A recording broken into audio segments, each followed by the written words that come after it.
from the religious instruction of Jewish youth. Proposed to teachers by Isaac Reggio, Rabbi and Professor, member of the Oriental and Leipzig, Halle, etc., etc., etc. Translated from the Italian by M. H. Picciotto. London, Simpkine, Marshall, and Co. Stationers, Hall Court. MDCCCLV. London, printed by J. Witheimer and C. O. Circus Place, Finsbury Circus. Synopsis. Notice by the translator. Author's preface. Chapter 1. God. 1. His existence. Cosmological argument. 4. All-wise, good, pure, immutable. 2. First cause, necessary, eternal. 5. God. 3.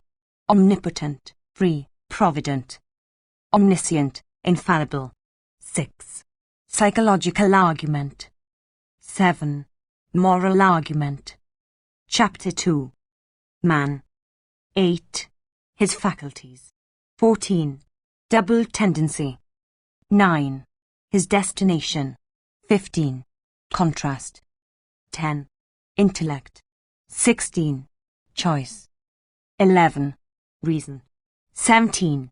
Conscience. 12. Free will. 18. Feeling. 13. Immortal soul. Chapter 3. Natural religion. 19. Idea of religion. 21. Faith. 20. Necessity for man. Chapter 4. Insufficiency of natural religion. 22. Obstacles. 27. Internal anarchy. 23. Tardy development of reason. 28. Limitation of human understanding. 24. Ascendancy of sensuality. 29. Uncertainty of human knowledge. 25. Want of opportunity. 30. Experience.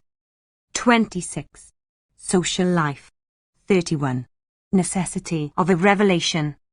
Chapter 5. Revealed religion. 32. Its actuality. 37. Essence of revelation. 33. Its truth. 38. Lofty aspiration of man. 34. Its fundamental principle. 39. Prophecy. 35. Relation between God and man. 40. Prediction of the future. 36. Divine plan. Chapter 6. Objection and answer. 41. Rationalism antagonistic to faith. 46. Is the cause of faith. 42. Self-love in the physical world. 47. Is not the offspring of imagination. 43. Self-love in man. 48. Depends on the subjection of the sensual appetites. 44. Heroism of man. 49. Furnishes evidence to faith. 45. Proceeding from love. Chapter 7. Preliminary dispositions of revelation. 50. Contingency in revelation. 53. Beginning from an individual. 51. Its removal. 54. Election of that individual. 52. Choice of a portion of mankind. Chapter 8. Patriarchal epoch. 55. Abraham. 59. Circumcision. 56. His virtues. 60. Abraham's progeny. 57. Aim of his vocation. 61. Providential measures. 58. Covenant established with him. Chapter 9. Syntic revelation. 62. Egyptian bondage. Moses. 64. Modality of the revelation. 63. Preamble of the revelation. 65. Decalogue. Chapter 10. The 10 Commandments. 66. First Commandment, 75th. 67, 2nd, 71, 6th, 7th, and 8th, 68, 3rd, 72, 9th, 69, 4th, 73, 10th. Chapter 11. Successive revelations. 74. Their character. 75. Their sanction. 76. Their twofold direction. Chapter 12. Revealed notions respecting God. 77. Knowledge of God. 80. Love of God. 78. Opportunity of such a knowledge. 81. Fear of God. 79. Immediate relation between God and man. 82. Other duties towards God. Chapter 13. Duties towards fellow men. 83. Justice. 86. Other duties. 84. Negative duties. 87. Charity and benevolence. 85. Positive duties. 88. Duties toward the animate and inanimate nature. Chapter 14. Duties towards one's self. 89. Fundamental rule. 90. Duties towards the body. 91. Sanctification. 92. Other special obligations. Chapter 15. Judaism. 93. Religious idea. 95. Mosaicism. 94. Its vicissitudes among the Jews. 96. Prophetism. Chapter 16. Conclusion. 97. Action, greed, hopes. Notice.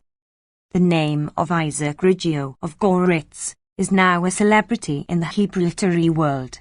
A man of vast mind, a profound scholar, a philosopher, and an elegant writer, his numerous works on theology, hermeneutics, philology, history, and literature, written in Hebrew, in Italian, and in German, have tended much to revive the taste for Hebrew literature and to reconcile modern education to the study of Jewish antiquities.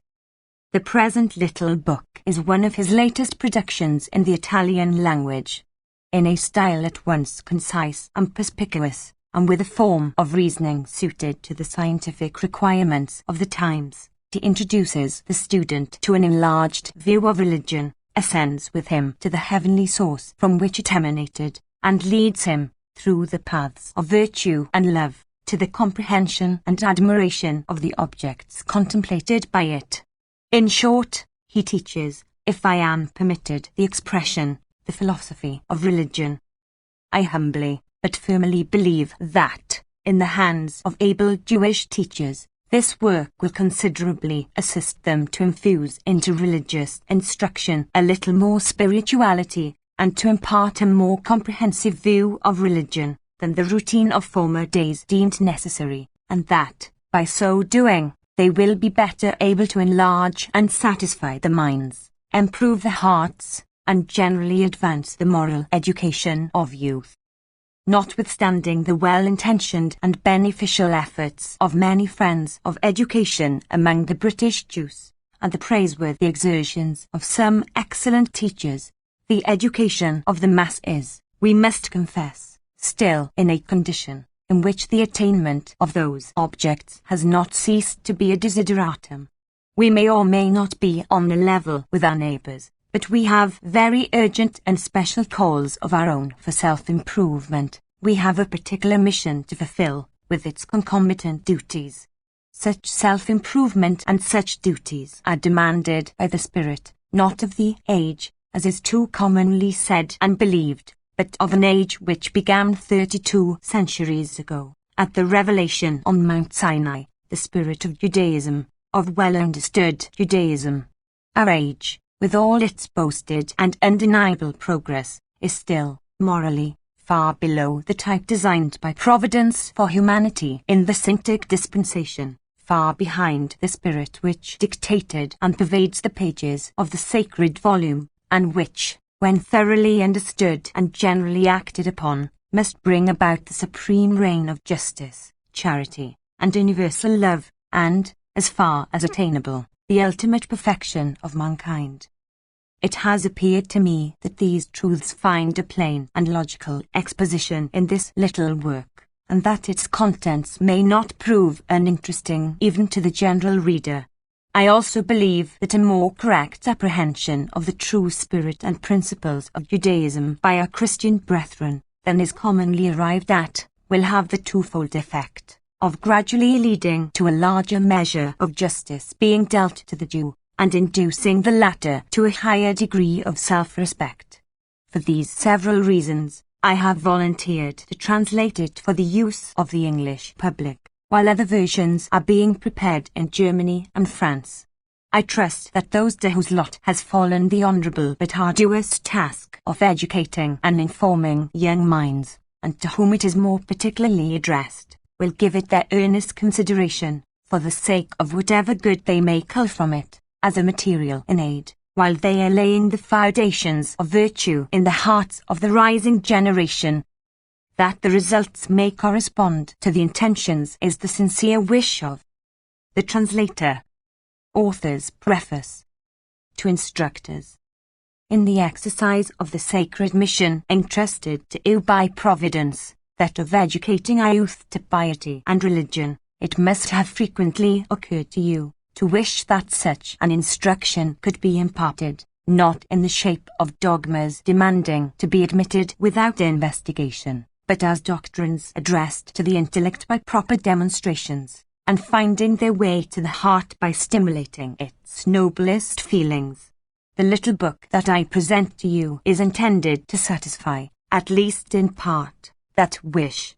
You will not find in it a complete treatise on Jewish theology, or a systematic catechism, but only the essential elements, which may serve to the future elaboration of both. You will find deposited in it the rough materials, which some abler hands will perhaps one day employ in constructing an edifice, in which our youth may find a safe refuge from the storms of doubt, unbelief, and irreligion. I have purposed to avoid all exuberant ornaments of style, all pompous parade of erudition, and contented myself with a plain diction, and a strict laconism. I have not quoted authors who preceded me in the same field. I have not called up for investigation what of valuable or defective could be found in them. In short, I have not instituted comparisons, scientific disquisitions, or critical examinations of the opinions of others. A series of aphorisms, simple, plain, unadorned, of easy understanding, drawn from no other source than the divine word, presented with the greatest possible perspicuity and precision, progressing in a regular chain of consequential propositions, and containing in few words the most important points of the Israelitish creed. That is the form in which I have thought more proper to present to those who are already versed in the Bible and in Hebrew literature, a skeleton of the vast religious science, in which they may perceive at a glance the principal characteristic of Judaism, its various ramifications, subsidiary parts, and special tendencies. They may then easily discover and account for the multifarious phases in which it manifested itself in the various epochs of the universal history of mankind. To supply the deficiencies, to adorn those naked propositions, to provide them with evidence deduced from the sacred text, to enlarge them with appropriate applications, to illustrate them with examples, in fine, to reduce the whole into such a catechistic form as will suit a sound system of instruction. Such is the task which remains entrusted to your intelligence and to your zeal. By employing the proffered materials with that discretion which is peculiar to your ministry, with that method which the tender minds of your pupils require, and with a love inspired by the sublimity and importance of the subject, yours will be the merit of having propagated the seeds of truth that will bring forth charity and universal edification. To me suffices the happiness of having, in some degree, contributed to so noble a work, a guide from the religious instruction of Jewish youth. Chapter 1. Whoever directs his mind to the contemplation of the objects that surround him, the aggregate of which is called the universe, will soon perceive that the parts of which it is composed undergo continually various modifications and successive changes, every one of them exercising some influence on the others, and receiving from them some alteration. This state of mutual dependence, in which the parts of the universe stand in relation to each other, leads us necessarily to conclude that none of them has within itself the reason or cause of its existence, but that all of them together depend upon a cause which is out of themselves, and through which they began to exist. The universe, then, has had a cause, an author. 2. This author of the universe, if he had not in himself the reason of his existence, must also have it in others, and these again in others. Consequently, we must either suppose an endless progression of the causes and effects, which is repugnant to reason, or arrive at last at a being existing by and of himself, that is to say, one who owes not his existence to others, and has caused all other things to exist, and in that case, the reason of his existence must be part of his own essence and nature, and, consequently, inseparable from him and indestructible. The author of the universe is then a being necessary and eternal, and as to him all things owe their existence. It follows that through him they began to exist, and he created them from naught. 3. He, who could create all from naught, has a power without limits, and nothing is to him impossible. He, who has given existence to all things, has also ordained the laws to which they are subject. He, who has ordained at his will the laws of nature, has also the power of changing or suspending them at his will. And lastly, he, who caused all things to exist, can alone keep them in existence, governing and directing them with ceaseless providence, and such continual action implies, of necessity, that he should know everything, that nothing should be hidden from him, and that in him error should be impossible. The author of the universe is then omnipotent, free, all-provident, omniscient, and infallible. 4. Again, whoever attentively contemplates the universe cannot help discovering, with admiration, in every part of it a stupendous art, a constant order, a systematic correspondence of means to ends, which demonstrate that all has been arranged on a predetermined plan and for a fixed purpose, to which all the particular dispositions developed in the course of the natural phenomena are exquisitely adapted. This order and this harmony, which manifest themselves, also, in all the progressive courses of nature, indicate a self-developing excellence, and a tendency to an ever-increasing perfectibility, such as can only emanate from a cause infinitely intelligent and good, and as such qualities cannot be attributed to a being corporeal, because limited and subject to changes, it follows that the author of the universe is all-wise and good, pure and immutable. Now, this being, necessary and eternal, whom the contemplation of the universe alone reveals to us as the author of everything, as omnipotent, free, all-provident, omniscient, infallible, pure, immutable, all-wise, and good, is he whom we call God. But our conviction of the existence of God need not be derived exclusively from the wonders of the universe, for every man can find in himself the evident proof of the existence of that supreme cause. In fact, man feels within himself that he thinks, and if he were even to doubt it, he could not deny that at least he doubts, and the doubt itself is already a thought. Admitting that he possesses the faculty of thinking, he must admit that there is within himself a substance, a being, a something which thinks. But this being, who is conscious of his own thoughts, is also conscious that he exists not by himself, that he has not existed from all eternity, that he is subject to changes, that even the simple ideas, which compose his thoughts, are not produced by himself, but acquired through his senses from external objects, and, in short, that he depends upon various causes placed without himself, and undergoes vicissitudes, which it is not in his power to remove. Therefore man has not within himself the reason of his own existence, but he must trace it as to another, who is the author of it. Now, this author cannot have received his own existence from another, if he is to be considered the primary cause, otherwise we should fall into a succession of the causes and effects to infinity.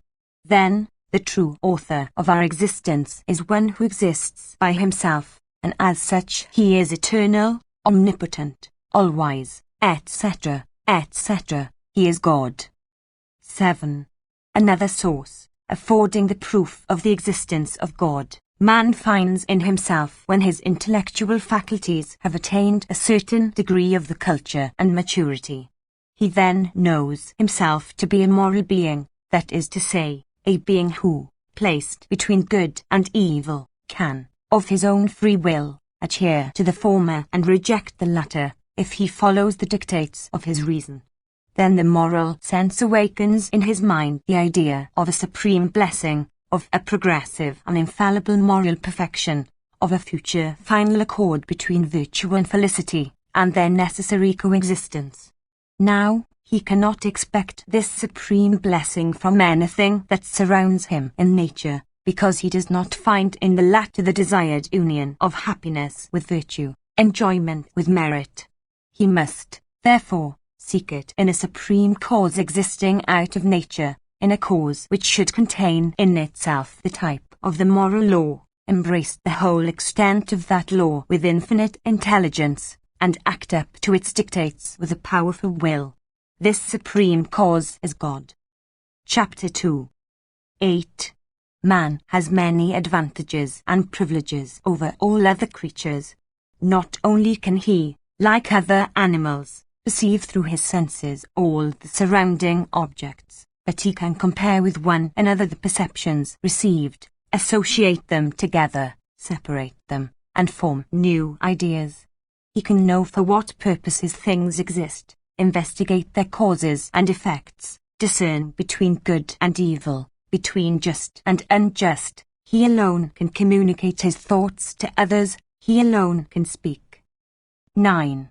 Everything produced by an intelligent author must be intended for some purpose, must have a destination.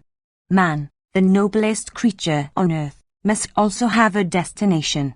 We shall arrive at a clear knowledge of that destination when we shall have considered the powers and capabilities possessed by him, for the means with which nature has endowed him, for the development of his activity, evidently point out the goal which that activity is designed to attain.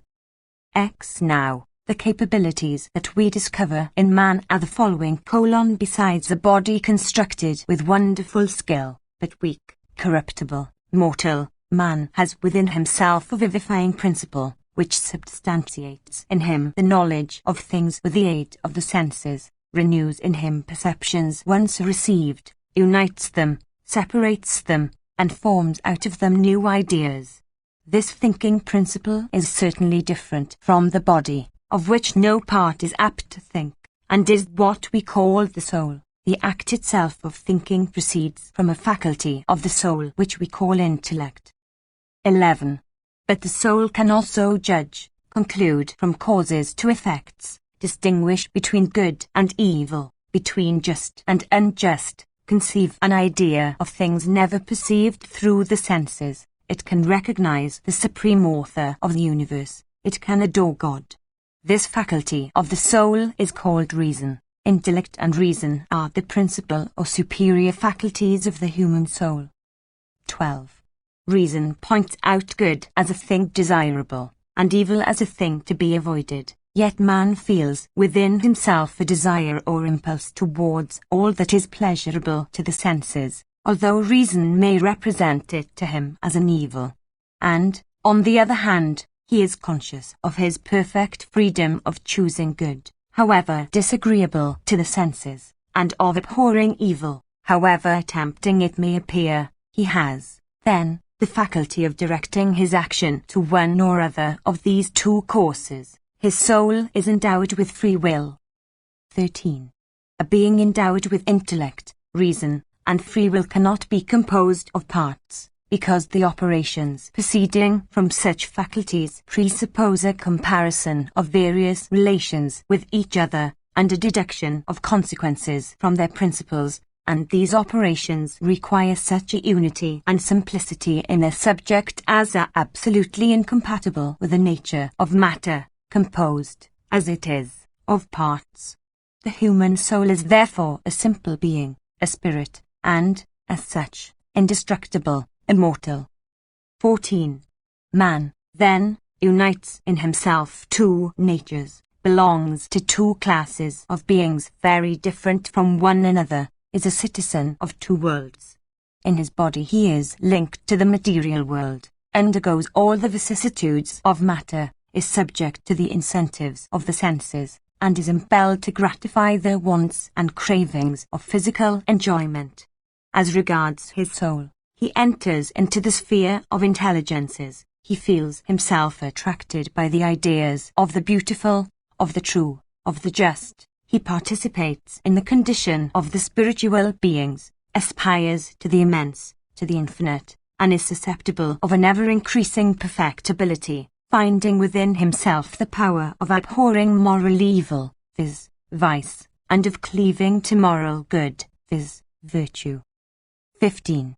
Man has, therefore, within himself a germ of discord between the two principles of which he is constituted, a contrast between the exigencies of the body and those of the soul, between the appetites of the senses and the dictates of reason, and as this latter alone is competent to form a judgment on what he ought or ought not to do, it follows that reason alone should be consulted and obeyed in determining upon every action. 16.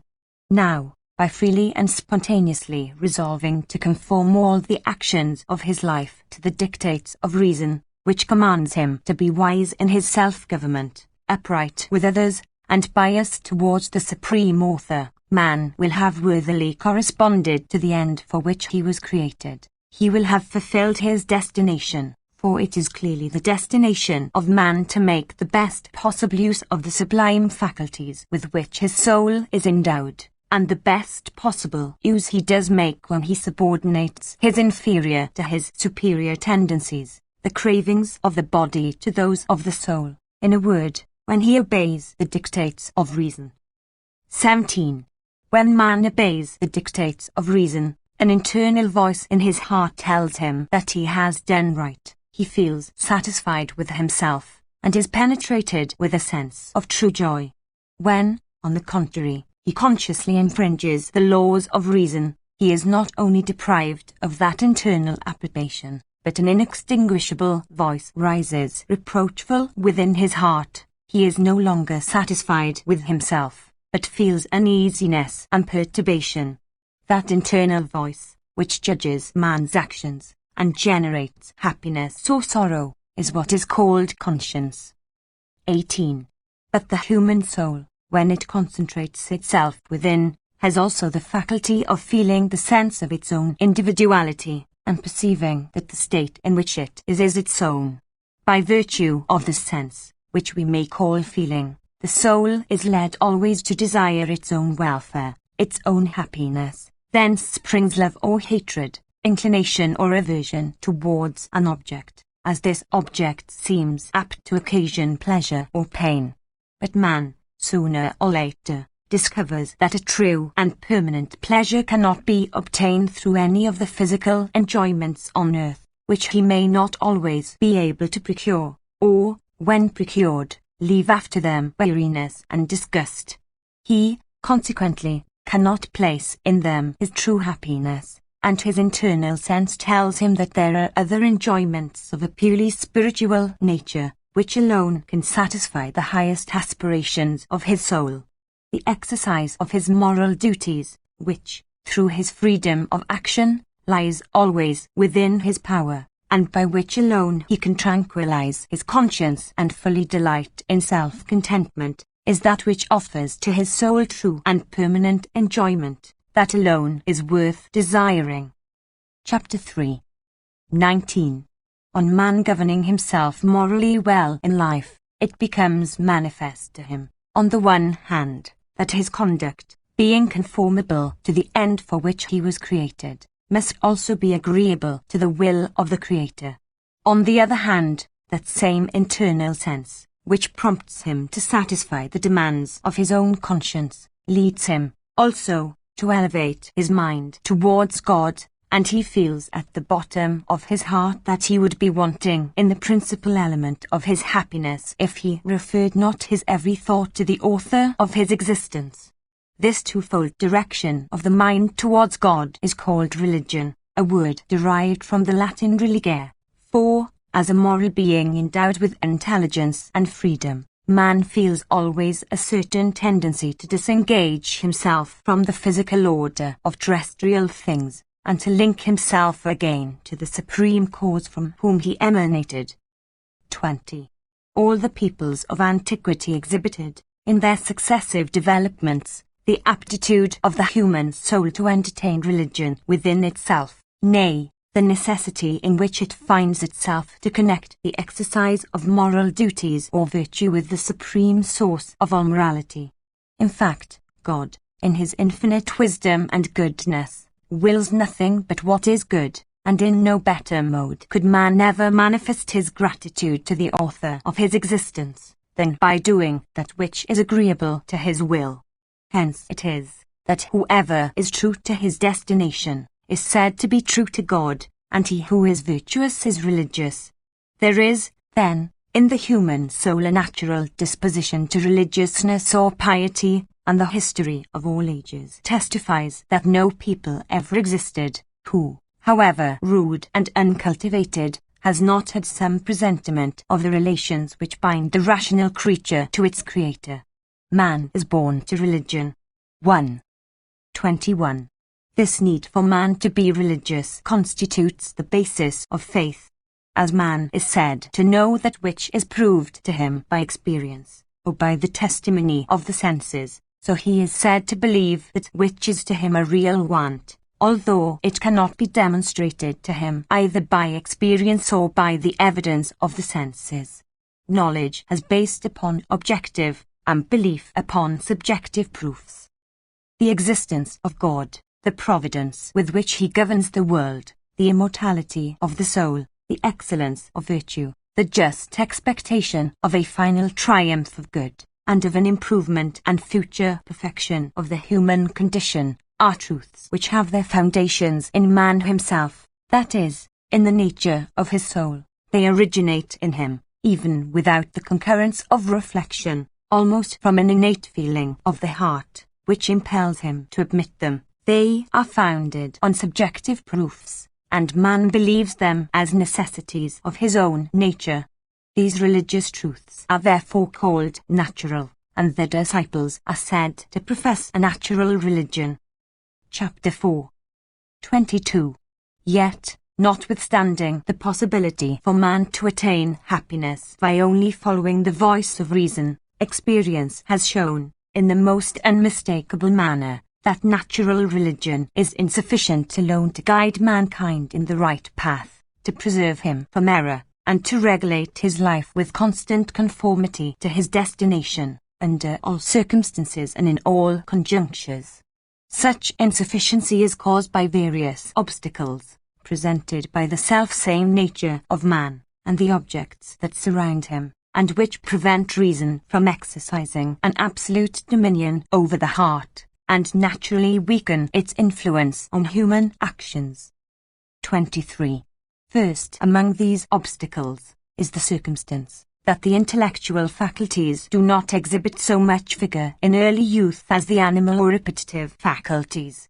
Long before the force of reason has developed itself in the mind, the sensual tendencies have already grown giants in the heart, impelling man to desire ardently all that has the semblance of pleasure, however fugitive and deceitful. The will, which is in its full vigor even in a child, has already carried into effect most of these desires, and has thus produced such a habit of grasping impulsively, and without reflection, at everything that presents itself in the aspect of an enjoyment, that reason often arrives too late to destroy the ascendancy gained by the lust of the heart, and to claim its dominion over all man's actions. 24.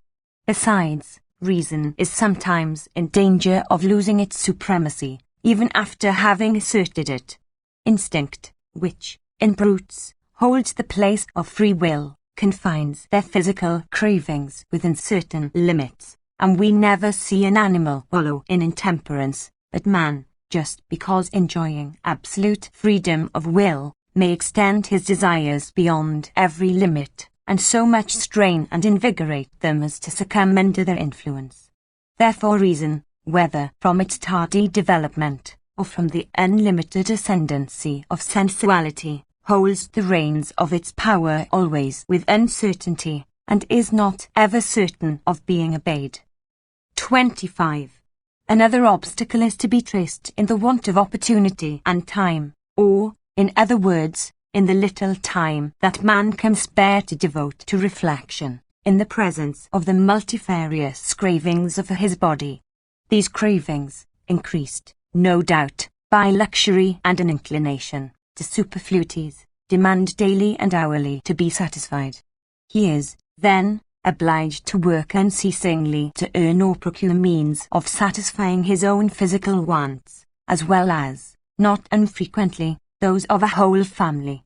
Aliment, clothing, habitation, comfort, recreation, and other innumerable cares, real or artificial, require so much labor and exertion, that little or no time remains for the great majority of mankind to devote to the assiduous reflections and researches necessary to determine what duties reason imposes upon them to fulfill, and what actions to perform. 26. A third obstacle to the development of the moral force in man is the very social life which, by his own nature, he is called to enter. The safety of the social fabric demands that the property of each individual be distinct and acknowledged, and establishes a diversity of ranks, offices, honours, and positions, which shall agree with human cupidity. Hence a conflict of desires, a collision of ambitions, a contest of interests, which at all times generate among men discords, machinations, frauds, usurpations, treachery, violence, and rapine. Add the consequences of the pride and ambition, which each more or less entertains, to reach or surpass some others in power, wealth, or fame, whence many causes of disappointments and heart-burnings, of hatreds and jealousies, of persecutions and calumnies, of acts of vengeance and injustice of every form, and it will be easily conceived how little, under the influence of so many evil passions occasioned by social life, could populations, in the course of time, be disposed to submit willingly to the severe and exclusive regimen of reason. 27. Independently of these external impediments, there exists a kind of internal anarchy in man, arising from the want of a force exercising the functions of an arbitrator between the mind and the heart, and inclining the latter to shape its decisions on the motives of the former. The truths, which he is frequently able to discover, satisfy his intellect without affecting his will, minister food to the mind, but operate not on the heart. In short, they establish a theory, but command not practice. Hence it often happens that man sees right, approves it, and yet adheres to wrong. Even after having gathered an abundant harvest from long studies and profound meditations, he still feels the need of a guide to direct his steps, of a means, available at all times, and competent to enable him to subordinate the appetitive to the intellectual faculties, and to cause the will to follow the judgments of the mind rather than those of the heart. 28. The inadequacy of natural religion alone becomes still more manifest, when we consider the weakness and limited extent of the human understanding. To meditate assiduously on an abstract object, which does not fall under the perception of the senses, is given only to a few individuals endowed with uncommon penetration. But by far the greater part of men, disinclined to submit to long and arduous researches, concerning what they ought or ought not to believe and to do, prefer living thoughtlessly, and when they even try to enter upon spiritual meditations, they soon feel discouraged, and, often distrusting their own powers, throw up the difficult task half-way, to resume the course of a reckless mode of life. 29. But even the few privileged beings, who believe themselves equal to the task, and plunge earnestly into spiritual researches, must confess to the insufficiency of the intellectual powers, and admit that besides some few principles which they have succeeded in establishing, many doubts remain to be cleared, many questions to be solved, many objections to be overcome, and they must ultimately conclude that reason by itself is unable to answer on all that interests man to admit or to deny, to seek or to avoid, to believe and to do, to hope and to fear. There is not, in this wide range of spiritual subjects, a proposition held by one as true, which has not been discarded by another as an error, and there is not a paradox or an absurdity that has not found some supporters, who maintained it as a truth. Doubt and error, in abstract and metaphysical questions, are natural and inherent in mankind, so long as reason is their only luminary in the research. 30. The experience of all ages teaches us that the obstacles above stated have always exercised their influence upon the development of the moral sense among men, by retarding, and sometimes even rendering impossible to them, a clear and sound conception of their destination, and a firm resolve to conform to it. All the nations of antiquity, which, left to themselves, never received from without any spiritual and religious instruction, could never rise from the slough of sensuality and superstition. They sank deep in idolatry, and ultimately adopted creeds and practices abominable and repugnant alike to the excellence of reason and the dignity of man. On the other hand, all the nations that totally or partly succeeded in extricating themselves from a state of brutality and barbarism must acknowledge that not to the development of their intelligence alone they owe their regeneration, but to certain sublime doctrines, originated in causes quite extrinsical from human nature, which, having found their way to them through a concourse of favourable and apparently fortuitous circumstances, were more or less readily admitted, as notions gained from without, and by degrees engrafted, under various modifications, on their own primitive ideas. 31. It being, then, almost impossible, or, at least, extremely difficult, for man to arrive, through the sole action of the faculties inherent in his nature, at his intended goal, to shape his course accordingly, and thus to lay the foundations of his future happiness, it was necessary that an intelligence far superior to his own should come to his assistance, communicate to him some fundamental truths concerning his present and future life, enlighten his intellect, guide his reason, invigorate his will in the paths of truth, justice, and righteousness, and thus facilitate to him the attainment of his sublime destination. It was necessary that God himself should instruct him in what was most important to know, manifest his will to him, and explicitly point out to him the way he was to follow, the obstructions he was to avoid, and the goal he had to reach. Man, then, was in need of a revelation. Chapter 5. 32. This revelation was actually vouchsafed. It pleased the Supreme Being, through his infinite mercy, to manifest his will, and make known some great and precious truths, which men would have vainly attempted to discover with the unaided operation of the reason. He chose to undertake, to a certain extent, the education of mankind. From the beginning of the world God revealed himself to the first man, and he continued afterwards for many ages, as his eternal wisdom deemed proper, to communicate to such individuals as were the worthiest among mortals the instructions which were afterwards to work the salvation of all mankind. Those instructions, which contain truths by far more comforting and sublime than any results which man could have arrived at through his own faculties alone, constitute the substance of revelation, and he who acknowledges their divine origin, and conforms to them the actions of his life, is called a professor of the revealed religion. 33. That God has really revealed himself to some individuals of the human species is an historical fact, the truth of which is proved, like all truths of a similar order, by testimony and documents. But independently of the existing evidence, the possibility of such an act can be easily conceived by the human understanding, when we consider that everything is feasible to the omnipotence of the Creator, and nothing is more consentaneous to his infinite goodness and wisdom than the blessed purpose of granting to human frailty an assistance calculated to lead the noblest of creatures to the attainment of the exalted end for which he was created. To conceive, also, the precise modes and forms in which such a revelation is effected or conveyed, it was given only to those elect who were themselves the recipients, and who are called prophets. That we can arrive at the knowledge of the principal characteristics which constitute prophecy, after we shall have placed in a clear light the essence and the final object of revelation. 34. All the revealed doctrines may be reduced to one fundamental principle, from which they originate, and on which rests the whole edifice of revelation.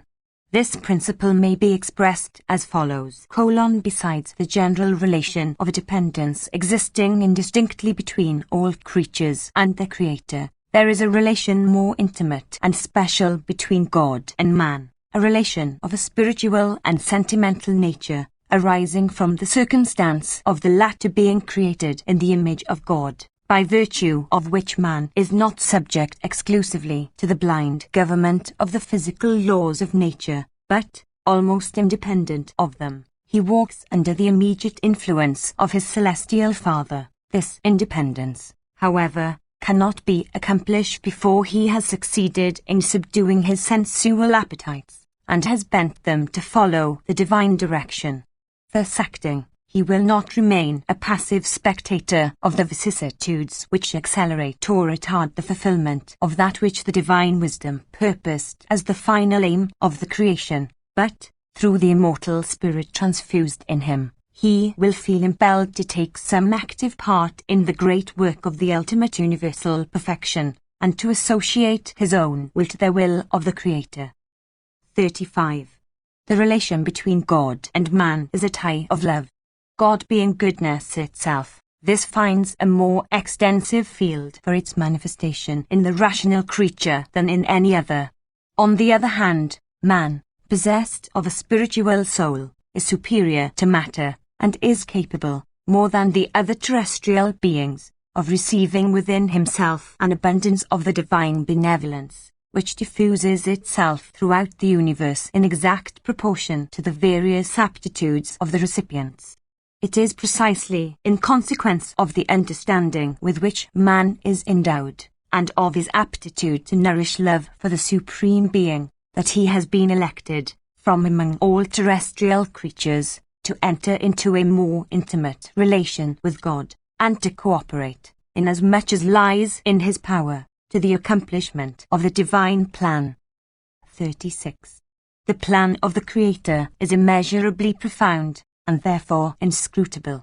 Nevertheless, in so far as it is permitted to the human mind to penetrate it, and as it has pleased the divine mercy to reveal it, we know with certainty that it is all directed to diffuse happiness and beatitude over all creatures, in proportion to their respective capabilities of participating in them, and to guide all beings towards that end, which, in the scheme of the universe, was preordained by the infinite wisdom as the best. Now, the inanimate portion of the creation progresses unconsciously in the way ordained by Providence, obeys physical immutable laws, and is, therefore, only a means to a more exalted end. But the moral being, who has self-consciousness, resolves on action after deliberating upon what he thinks best, and carries out his resolve with free will. He is, then, himself the aim of his life. Therefore, to lead this being towards his own destination, it was proper not to subject him to restraint under laws of necessity, otherwise the freedom of his will would have been destroyed. It was only necessary to enlighten him, to place before him some fundamental truths, capable of dispelling all doubts from his mind, and detaching him from errors and superstitions, and thus to offer him means and inducements sufficient to direct his attention and will towards the end designed by the divine wisdom. 37. It is these truths, offered as means and inducements, that constitute the essence of revelation. Through revelation, man was made acquainted that God created the universe out of naught, that he governs it with his wisdom, and can work every change which he deems suitable, that he created man in the divine image, that is, with an immortal soul, capable of receiving within itself the divine idea, of conceiving its sublimity, and carrying it into effect. Through revelation, man learned that God is one, omnipotent, holy, of infinite forbearance and mercy, and an inexhaustible source of pure love, that he created as a stock of all the human family a single individual, to proclaim thereby the principle of universal brotherhood and mutual love between all the members of that family, that he desires to be loved, worshipped, and served by it, with purity of heart, with elevation of spirit, and with unflinching constancy. Through revelation, we are taught to use wisely the earthly gifts, and to turn their material enjoyment into a subject for edification and the glorification of God, to exercise right, justice, rectitude, charity, piety, and humility. We are also taught that God judges the human actions, punishes those who contravene his will, and is disposed to pardon the sins of those who feel a true repentance. And, lastly, through revelation, an invitation is tendered to man to elevate his mind to the Creator, to imitate him, to approach him through self-sanctification, and a perspective is opened before his mind's eye of an interminable future of beatitude beyond the grave, as the ultimate goal of his longings, and a just reward to his virtuous conduct. 38. When an individual, after long and serious meditations, and through a concourse of favourable circumstances, acquires a comprehension of this divine plan, and conceives it in its fullest extent and excellence, he will feel an irresistible attraction towards such a contemplation, and an ineffable admiration will seize all his mind. An internal intense desire will spring up in his heart to see it carried out, nay, to contribute himself to its accomplishment, since the first tendency is already engrafted on his very nature. In proportion as this desire extends its roots in the heart of that individual, so will he make it his exclusive preoccupation, voluntarily sacrifice to it every worldly consideration, and so will he feel impelled to devote himself to promote, promulgate, and bring to universal knowledge those truths which, as stated, form the essence of revelation. His soul will become the receptacle of the divine idea, his tongue and all his body the organs of its fulfillment. His whole life will be an expression of the idea which pervades him. He will feel within himself an irresistible call to constitute himself, of his own authority, and without any regard to worldly powers, a preceptor to mankind, an adviser and censor of all, a supporter of right and virtue, a herald of truth, and a defender of the cause of God. He will defy every obstacle with unbending spirit, will employ all his powers, physical and moral, to the attainment of his aim, and sometimes he will end by becoming a martyr to his holy project. In short, his will becomes identical with the will of God. 39. Such a man is a prophet. His mind elevated to the highest degree of intelligence, his heart bent constantly to love what is good, he has almost assumed a second nature, and he lives upon earth a purely spiritual life.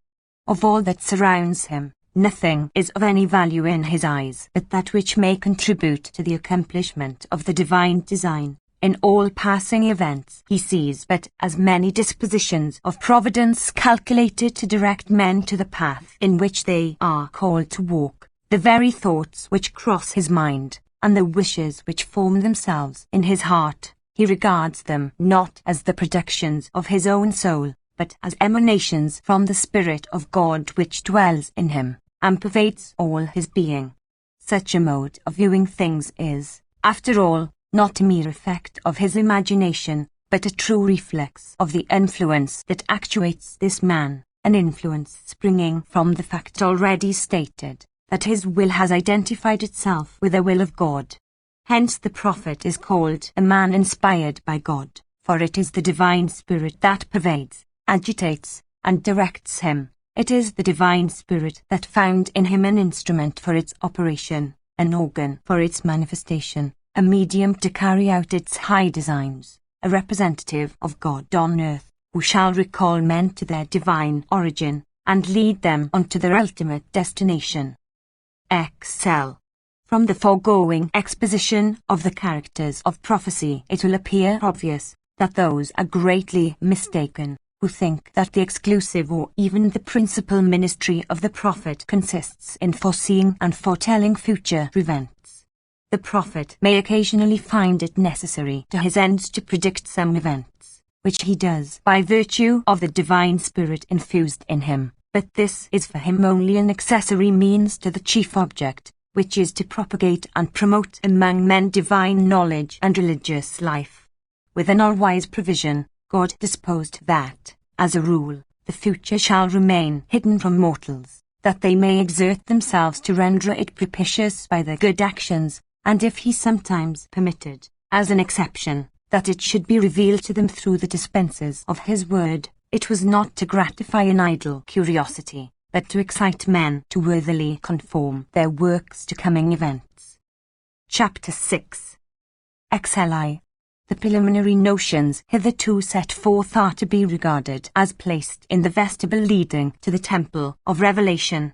Now, before we cross the threshold, it may be well to meet at once an objection which will possibly be offered by modern incredulity.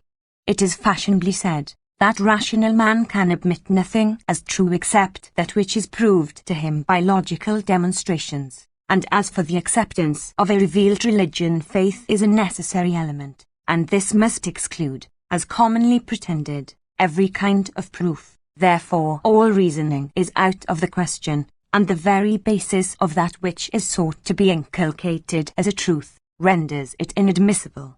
Such an objection, however erroneous in reality, has too grave an appearance, and its consequences would be too lamentable, to permit us to disregard it. It becomes, therefore, indispensable, before entering the sanctuary of revelation, to remove the obstruction of such an error, even at the cost of a digression from our path, in order to consider the matter in its origin. XLI. One of the primary laws of existence in the physical world is self-love, that is, an instinct in every creature to procure its own good, even at the expense of others, so that the preservation of one is attended with the destruction of some others. All nature is in a perpetual struggle within itself, and every component part receives the elements of its own life and increment from the destruction of others. This we see repeatedly happen under our own eyes, as well in plants as in animals, and so evidently that we need not here record instances to confirm it.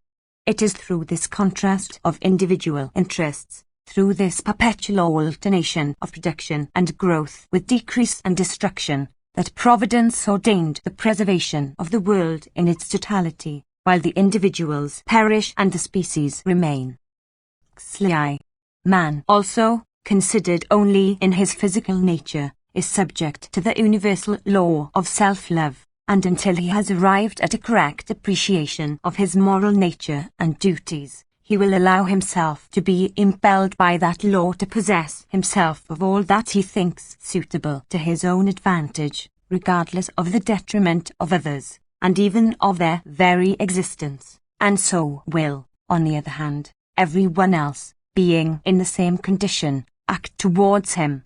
But the effects of unrestrained self-love are by far more mischievous in man than in the irrational animals, for the intelligence with which he is endowed affords him more means and artifices to accomplish his selfish views, so long as he is governed by these and not by nobler impulses. Hence it happens also, that so long as a man lies under the fascination of self-love, society, of which he is called to become a member, places him in a condition from which he looks upon his fellow men as the natural enemies of his individual happiness, and he feels a propensity to throw obstacles, either by malice or violence, in the way of others, to prevent their attaining that which is denied to him. But we find, also, in man another principle diametrically opposed to self-love, which, proceeding from the noblest prerogatives of his soul, distinguishes him from the irrational creatures, and invites him to a career totally opposite to theirs. This principle, commonly called virtue, we shall express by the more comprehensive name of heroism. As by self-love man is inclined to sacrifice the welfare of others to his own, so by heroism he is led to sacrifice himself to the welfare of others. When we see a mother struggling to death, and with admirable self-devotion, against overpowering waves, or ferocious beasts, or devouring flames, to save her child from certain destruction, it would be stolidity and folly for us to bring into comparison with this act the cares bestowed by a brute in feeding her young, since as soon as the latter has carried into effect the order of nature, she forsakes them, and, when grown, does not even recognize them, whereas the love of a mother endures beyond the grave. When a husband, bound with the indissoluble tie of affection to the woman of his heart, voluntarily sacrifices to her everything dearest in the world, and finds in her affection ample recompense for his direst privations, who would dare to attribute this to the physical sexual tendency common even to the brutes? A tendency which, besides manifesting itself only at detached periods of time, disappears altogether in old age, whereas conjugal love runs beyond the confines of time. The same may be said of a friend, who would give his own life to save that of his beloved, of a generous warrior who risks everything for his country's sake, and of a host of others, who magnanimously devote themselves to the relief of suffering humanity, in short, of every one who feels himself moved by a superior force to cross over the boundaries of selfishness and sensuality, and to become a hero. XLV. In all these phenomena, a principle directly adverse to that of physical nature manifests itself. While in the latter, self-love is a necessary supreme law, in the spiritual life of man we see prevailing, as a foundation to morality, a voluntary sacrifice of self, offered on the altar of love. No pain or regret ever accompanies such an offering. On the contrary, a sensible man undertakes it with cheerfulness, as a manifestation of his exalted nature, and derives from its performance a purer joy than all other earthly enjoyments could afford him. But this love, which limits and conquers self-love, this love which so well testifies to the excellence of man, whence does it proceed? Assuredly not from physical nature. This is, on the contrary, based upon a law which would destroy love. It must emanate, then, from a source, itself a prototype of moral perfection, a perpetual spring of the purest love, and this source is God. Through the effects and impressions of this celestial love, man feels the need of approaching his Creator, of finding in him the provident ruler of the human destinies, and of expecting from his kindness the future triumph of good, and an ultimate perfection of all things. God, Providence, and the immortality of the soul, become then for him incontestable truths, and at such a knowledge he does not derive by way of laborious instruction and logical demonstrations, but it springs up, as it were, in his inward feeling, which prompts him to regulate his life according to that sublime model of moral perfection. Therefore, although reason furnishes not to him logical proofs of these truths, yet he finds the presentiment of them within his heart, he feels them, he accepts them with a force more sentimental than intellectual, he embraces them with enthusiasm, and can no longer detach himself from them. In short, he believes them. XLVI. Thus, with the same confidence with which man admits as true what is demonstrated to his reason by solid arguments, and he is then said to be convinced, does he likewise give his assent to the noble inspirations of his heart, not yet depraved by abject inclinations, and he is then said to be persuaded. Thus there are two kinds of truths, equally ascertained, and therefore equally admissible, the one proceeding from intellect and called rational truth, the other formed in the heart, and called moral truth. The source of the latter might also properly be called good sense, which in fact acts, in many circumstances of life, in lieu of pure reason. A man endowed with good sense, and who has not yet become a slave to sensual appetites, will not doubt for a moment, even without having ever been acquainted with the proofs, that lying, calumniating, blaspheming, false swearing, robbing, murdering, betraying friendship, country or honor, were culpable and abominable actions.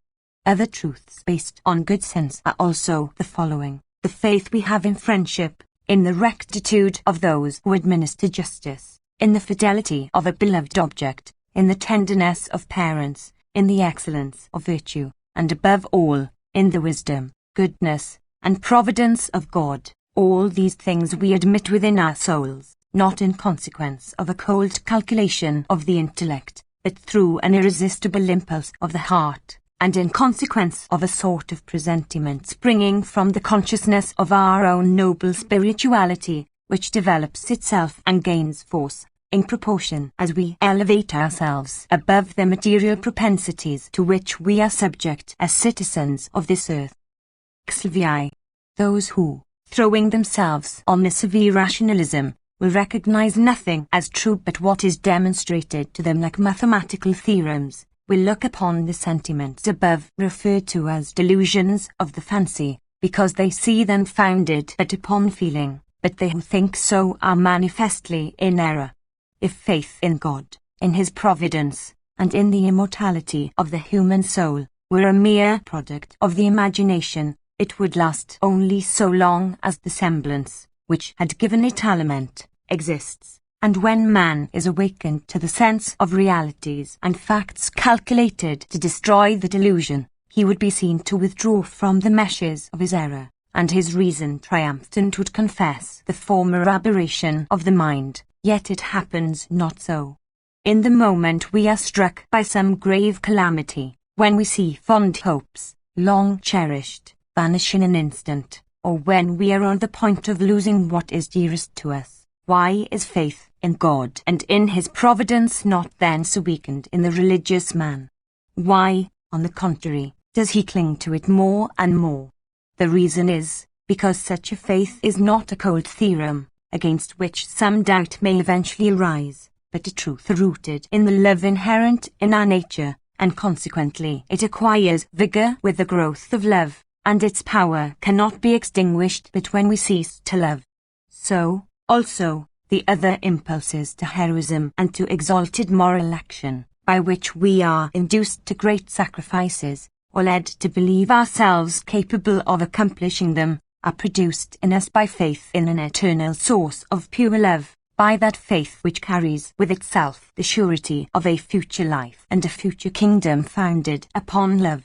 Therefore, in proportion as man succeeds in subduing his own passions, or as these grow faint by age or other causes, so his love grows more vigorous, and as earthly objects gradually disappear, so faith rises and shows itself all-pervading and invincible.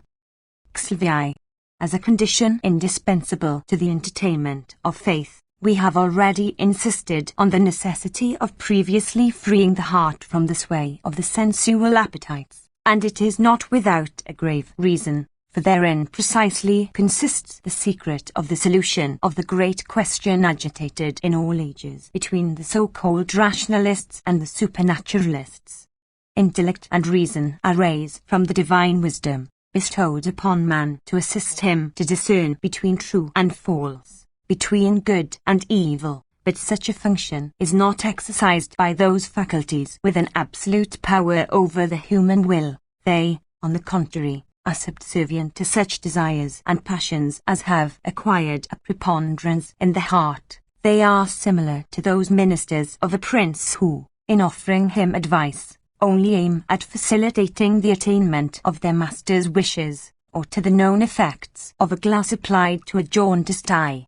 So long as man remains faithful to his moral duties, and desires nothing but what is good and honest, his intellect and reason always offer him valid arguments to confirm him in his purpose, and to augment his love of virtue, and then, also, the noblest dogmas of faith, God, providence, and immortality find easy access to his mind, and are harbored with joy.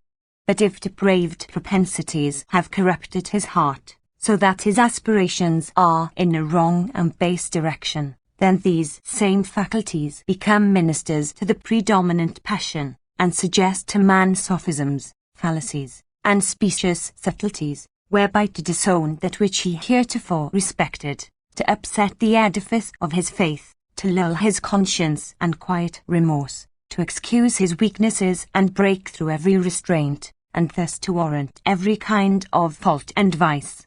Hence it is that the knowledge and discernment of what is true or untrue in the moral world depends, in a considerable degree, upon the practice of good or evil. Hence it is that the judgments of the mind are modified by the inclinations of the heart, and that virtue opens the way to faith, and vice is the author of infidelity.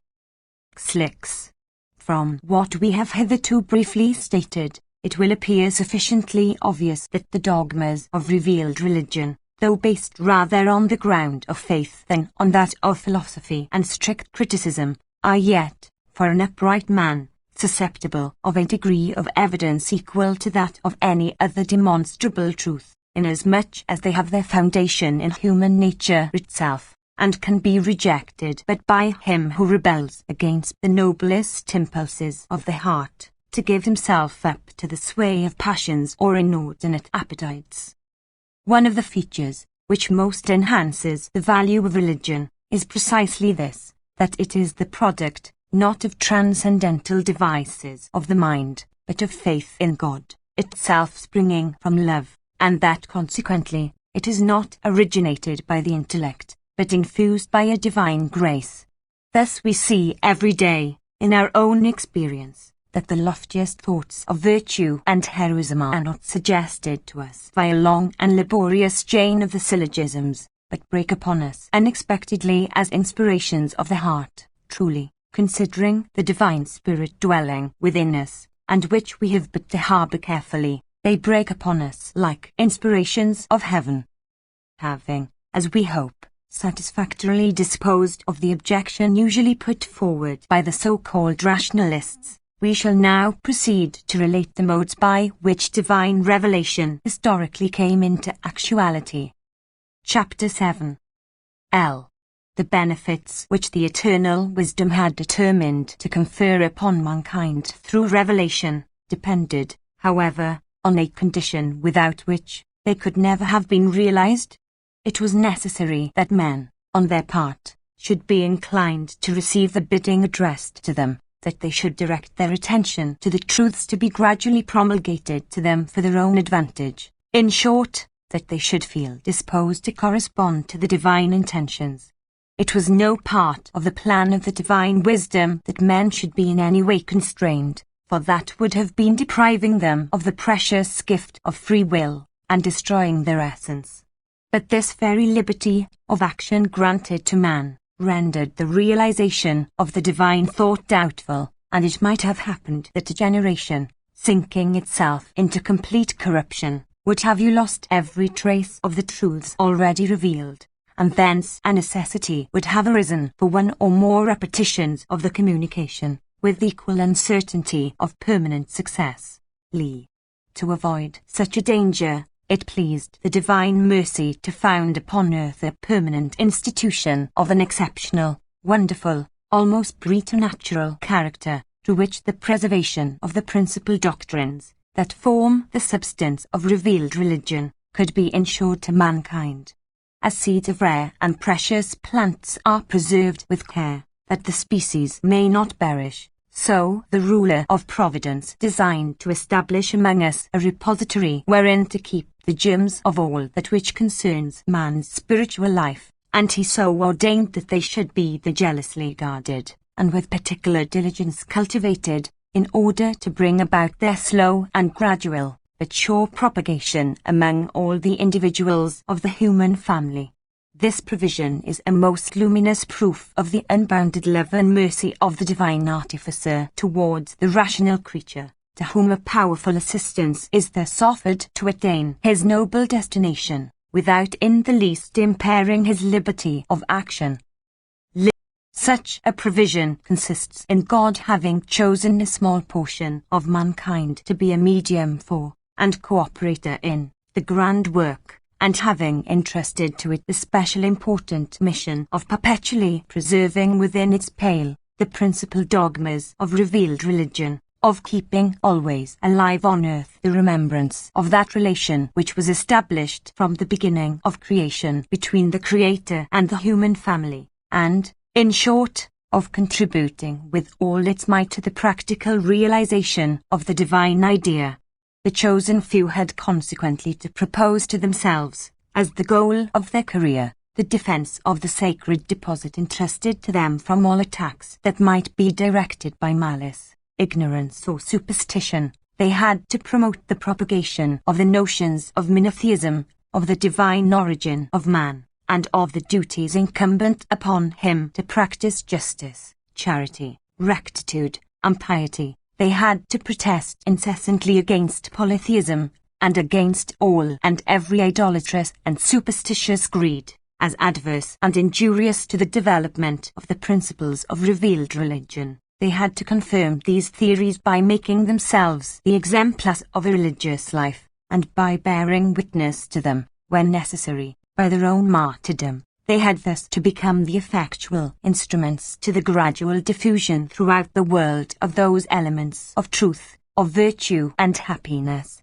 calculated to bring forth the ultimate and universal perfection of mankind.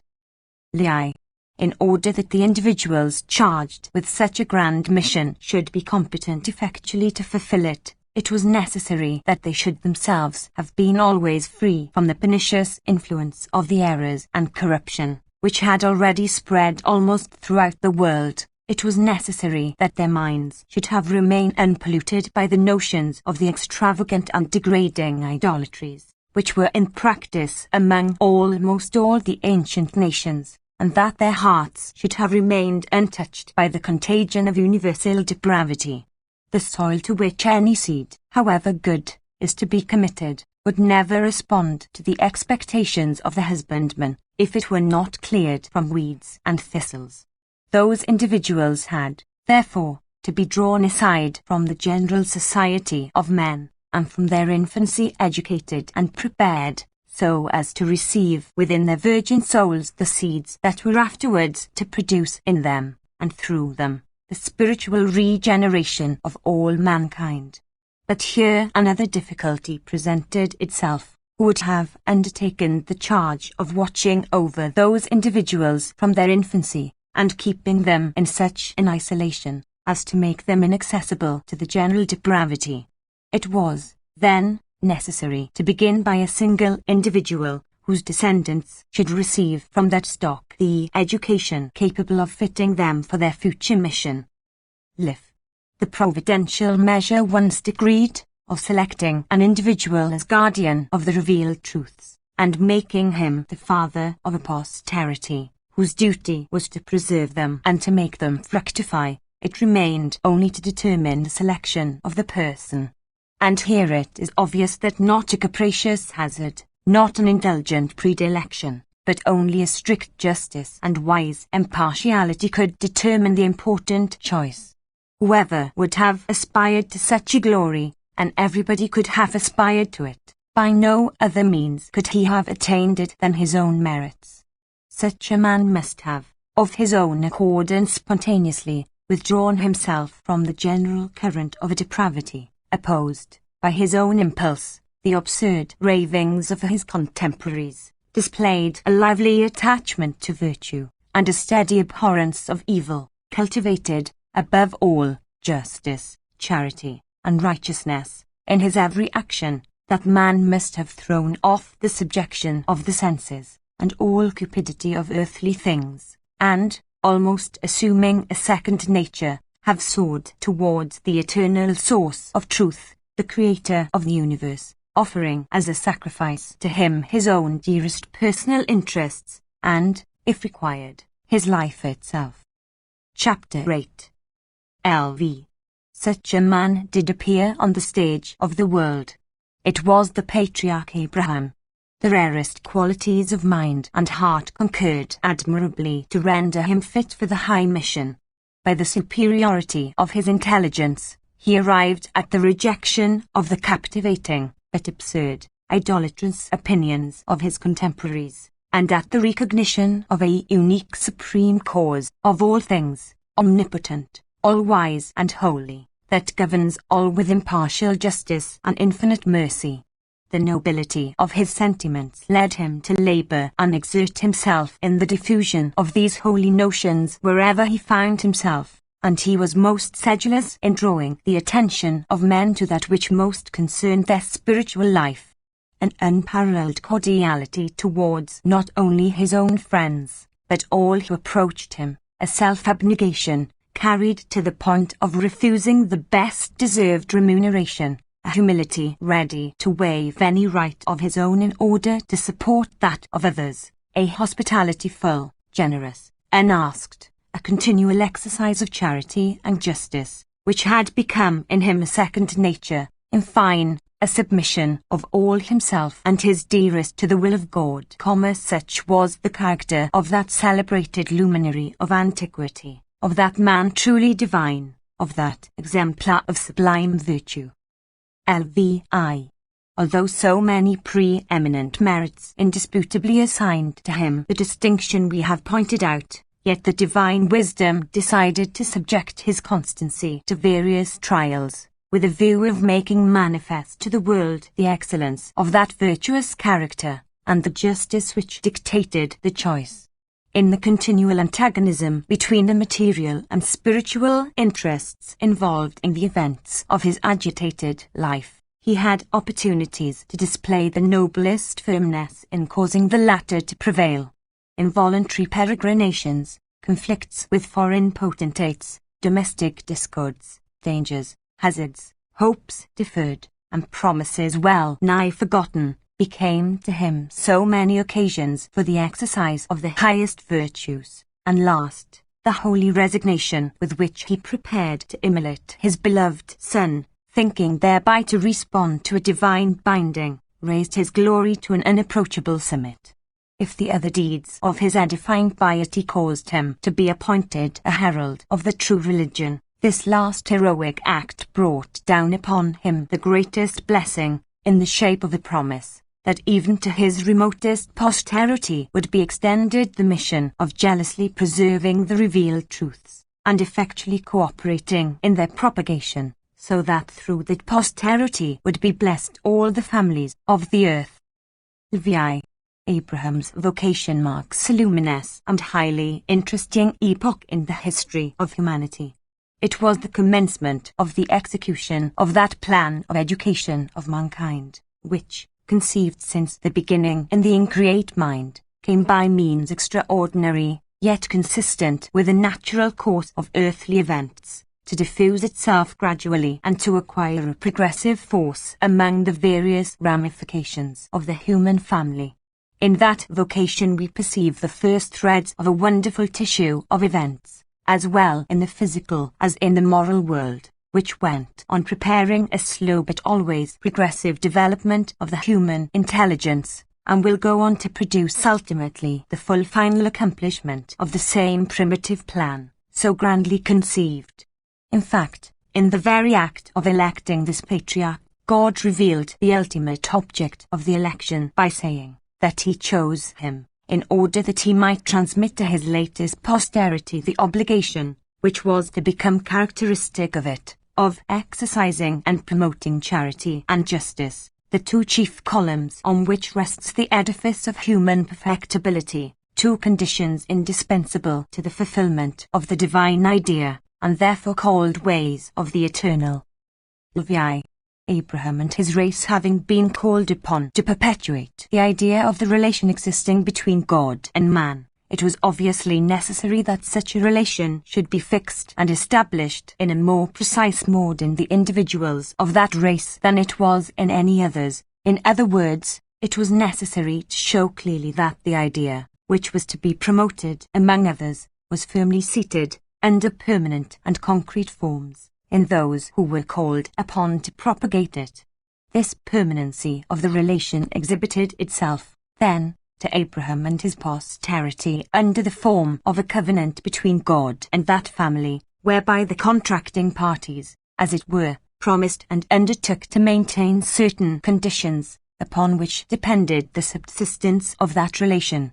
The mutual conditions established were, in substance, nothing else than the universal relations subsisting between God and every rational being, but expressed, with respect to Abraham's family, in more special and characteristic terms, viz., under a form in which God promised Abraham that he would be particularly his God, his protector, guardian, and benefactor, and the Abrahamites, on their part, bound themselves to recognize him alone as the deity, to whom adoration and loyal obedience were due.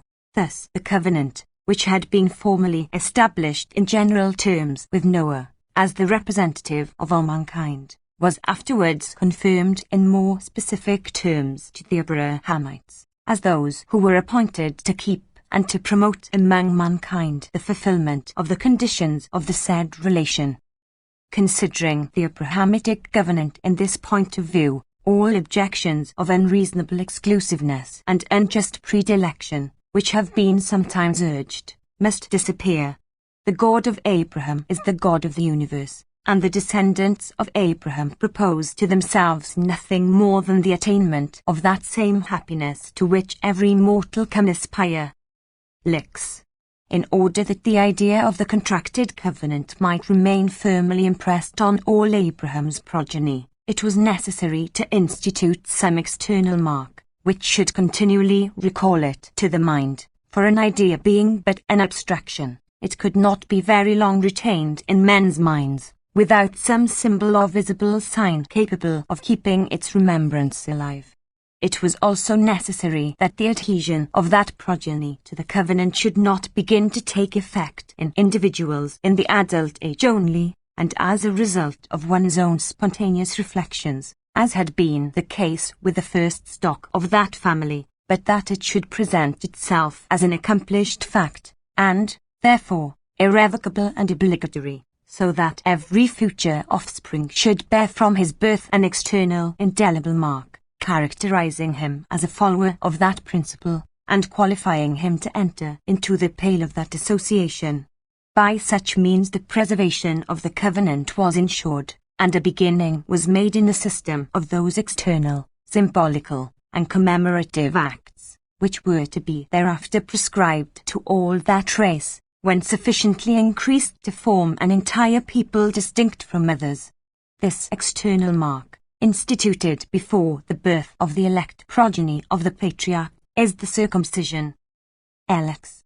Before Abraham's descendants attained that degree of maturity which would fit them to receive revealed legislation, they had to pass through various stages of progressive material linkment and intellectual development, and also to undergo several sad vicissitudes produced by the inevitable relations of contact with other nations.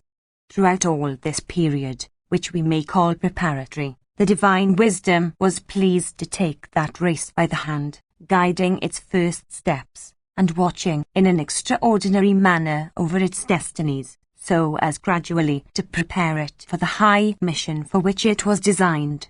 We, therefore, perceive, during that epoch, a continual intervention of the divinity in regulating the particular concerns of the patriarchs and their successors, and an incessant care to draw their attention to the future destiny of their grandchildren, and to their duty of preparing worthily for it. Such a care manifested itself, particularly, in various providential measures, the objects of which evidently were to remove from them everything that might exercise over them a sinister influence, to enlighten them on the importance of their election, and to make them acquainted beforehand with the severe trials in store for them for several centuries, before they could deservedly reap the intended benefits. LXI.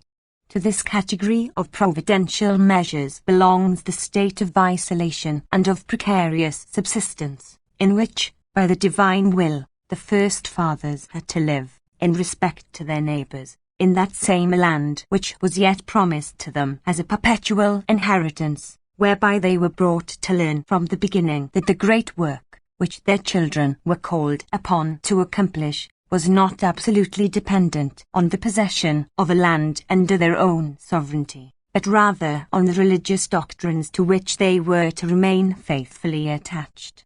To it belongs, also, the severance or removal of the elder branch of the first two families, which was too much inclined to material interests, to teach thereby that physical superiority is not at all requisite to the preservation of a covenant based entirely on spirituality.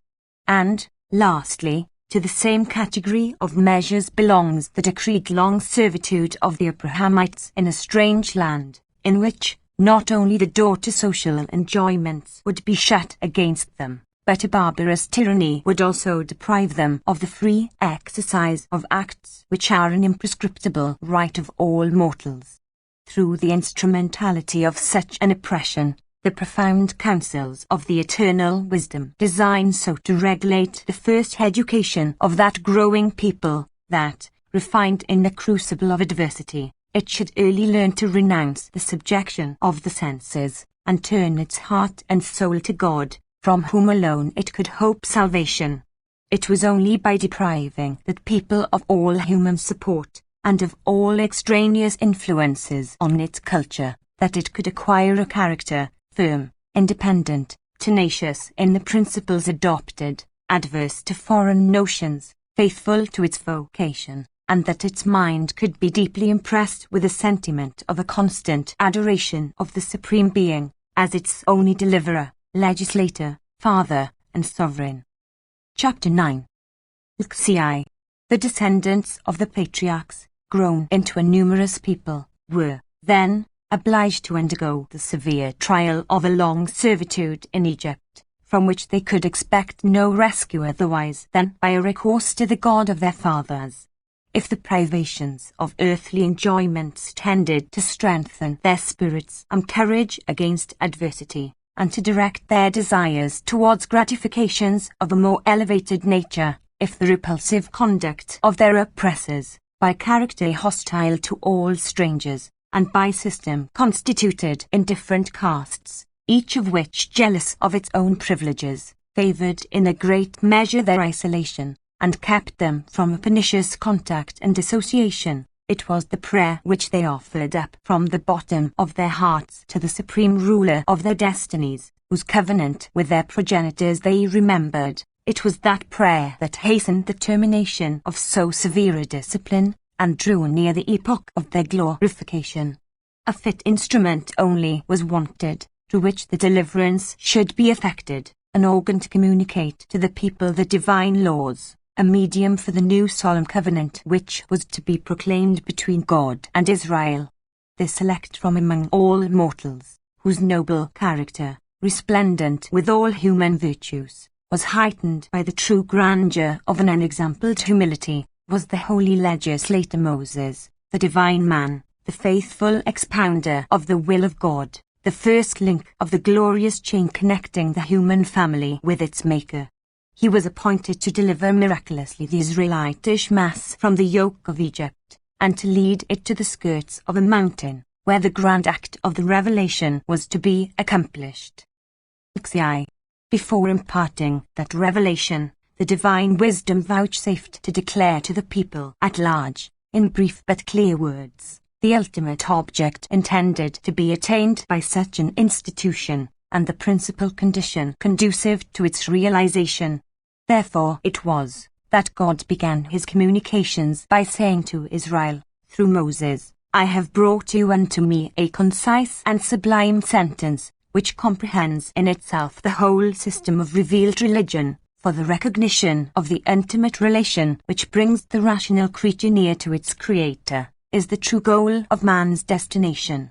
He added that, To facilitate the attainment of that object, he had adopted the means of electing a small portion of mankind to be his missionaries, although, said he, all the earth is mine, that he wished, therefore, to form of them a sacerdotal kingdom, that is, a class of persons, who, as priests of God, should watch over, conserve, and promote spiritual interests upon the earth, and that in consequence of the gravity of such a task, he required of them that they should become a holy people, that is, a people peculiarly devoted to self-sanctification, which substantially consists in imitating, in as far as human nature permits, the divine perfections, or virtues.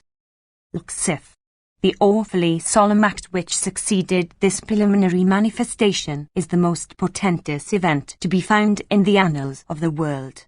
2 millions of persons, ranged around the skirts of a mountain, witness a majestic supernatural vision, and amid thunder and lightning, dense vapor and blazing fire, the whole ground trembling and the mountain echoing, a sonorous voice from heaven descends on the terrified ears of the people, and carries distinctly and unmistakably to humanity the high message of God.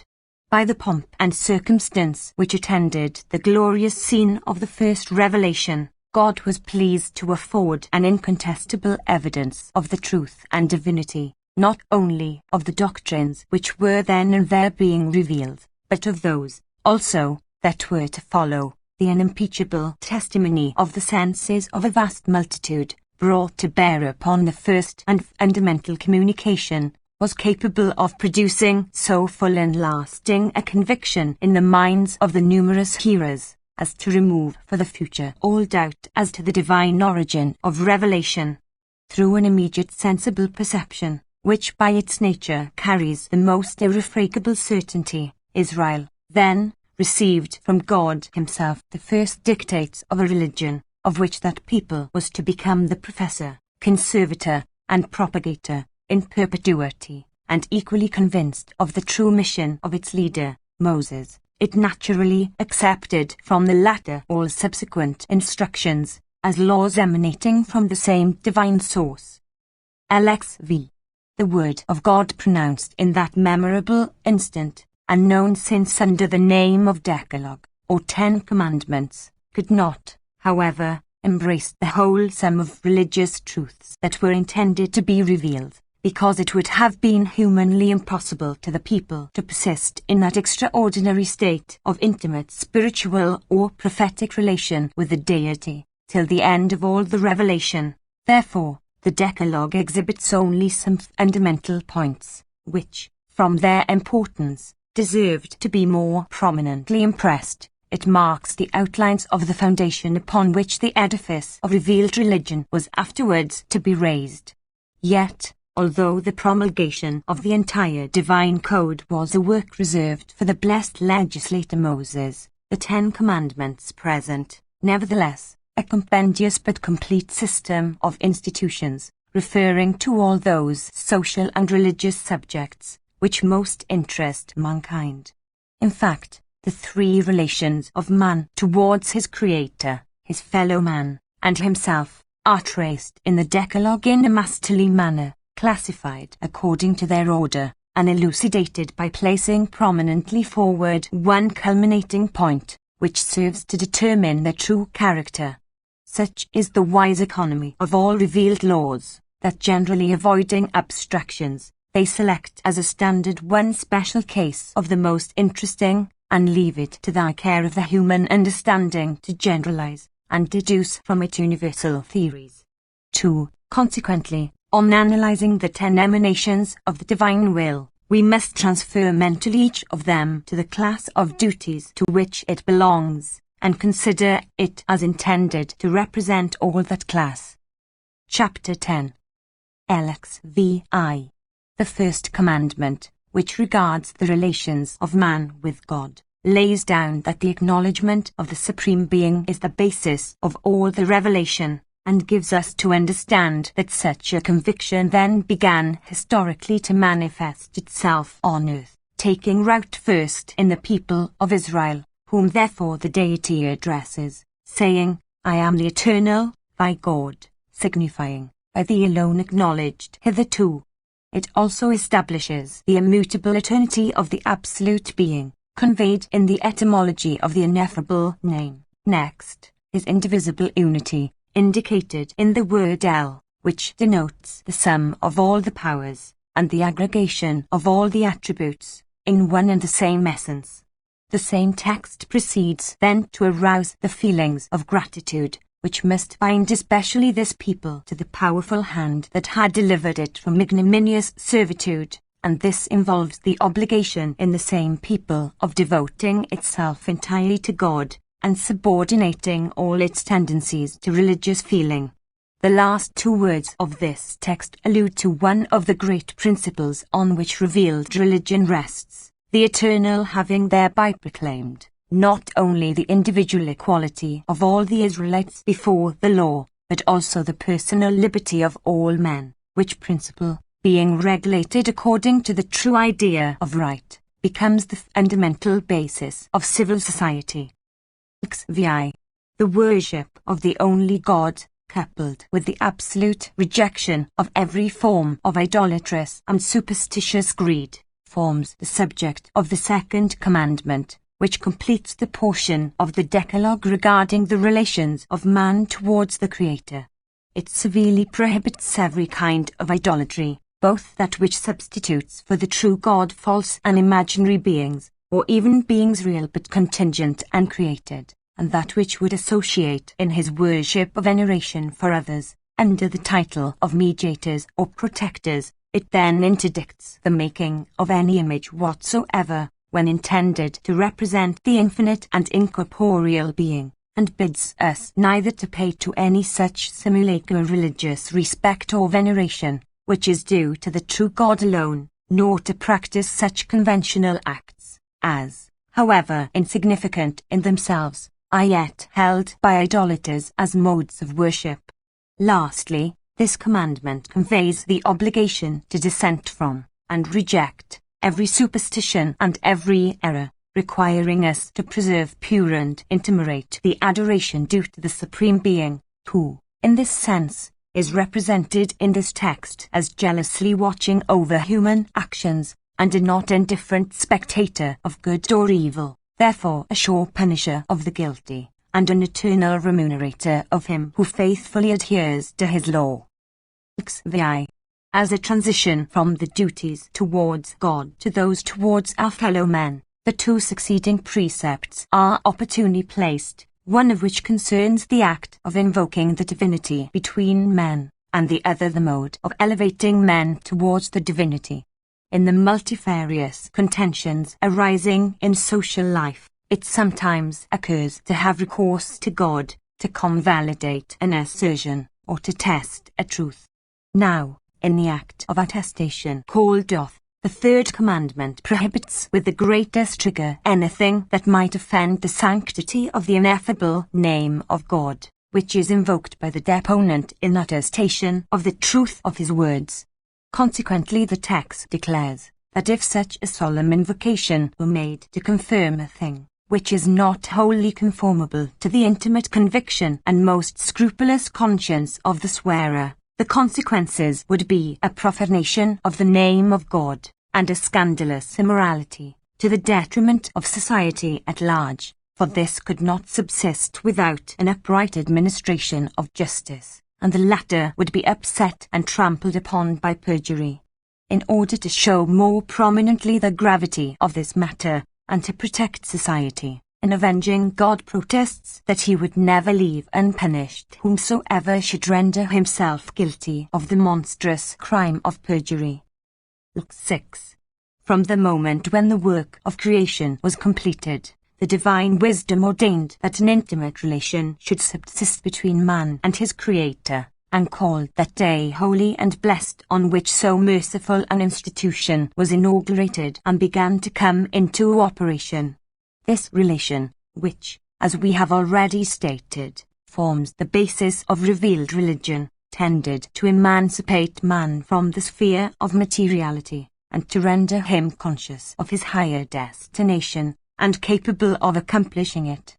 It was, therefore, natural that the people called upon to give the religious principle a durable consistency on earth should keep a perpetual commemoration of that day which represented the bond subsisting between the divinity and humanity. It was proper that the day should not only and simply be remembered, but that it should, also, have some feature exercising a predominating influence over material life, by making this subordinate to the spiritual requirements. The fourth word of the Decalogue prescribes, then, that the Israelites should forever remember the holy day of Sabbath, as a representative of religion, and should, during that day, abstain, and cause all his dependents to abstain, from all manual labor and earthly occupation, that might distract him from the contemplation of heavenly subjects, which should exclusively occupy his mind on that day. LXX. Among all man's duties towards his fellow men, those of children towards their parents are assuredly the highest in degree, because without them the bonds which hold society together would be destroyed. These duties formed the subject of the fifth commandment. To define their character in a single trait, a profound wisdom has selected the word honor, thereby pointing to a respect which arises, not from fear and terror, but from gratitude, love and submission. Additional importance is given to this precept by the consideration that the revealed religion could not have been preserved and made known to the latest posterity but by the instrumentality of an uninterrupted tradition from generation to generation, and the faith to be placed in such a tradition depended, to a great extent, on the respect in which parents would be held. The reward promised to him who observes this commandment is in perfect and natural harmony with the observance itself. Man's life will be prolonged and blessed by honoring the authors of it. LXXI. The three conditions most prominent in human society, viz., life, matrimony, and property, are referred to in the subsequent words, which form the sixth, seventh, and eighth precepts of the Decalogue. To concentrate in one word all that is to be observed regarding these essential elements of a social state, the sacred text confines itself to proclaiming, in an absolute mode, their inviolability, therefore adopting the negative or prohibitive form.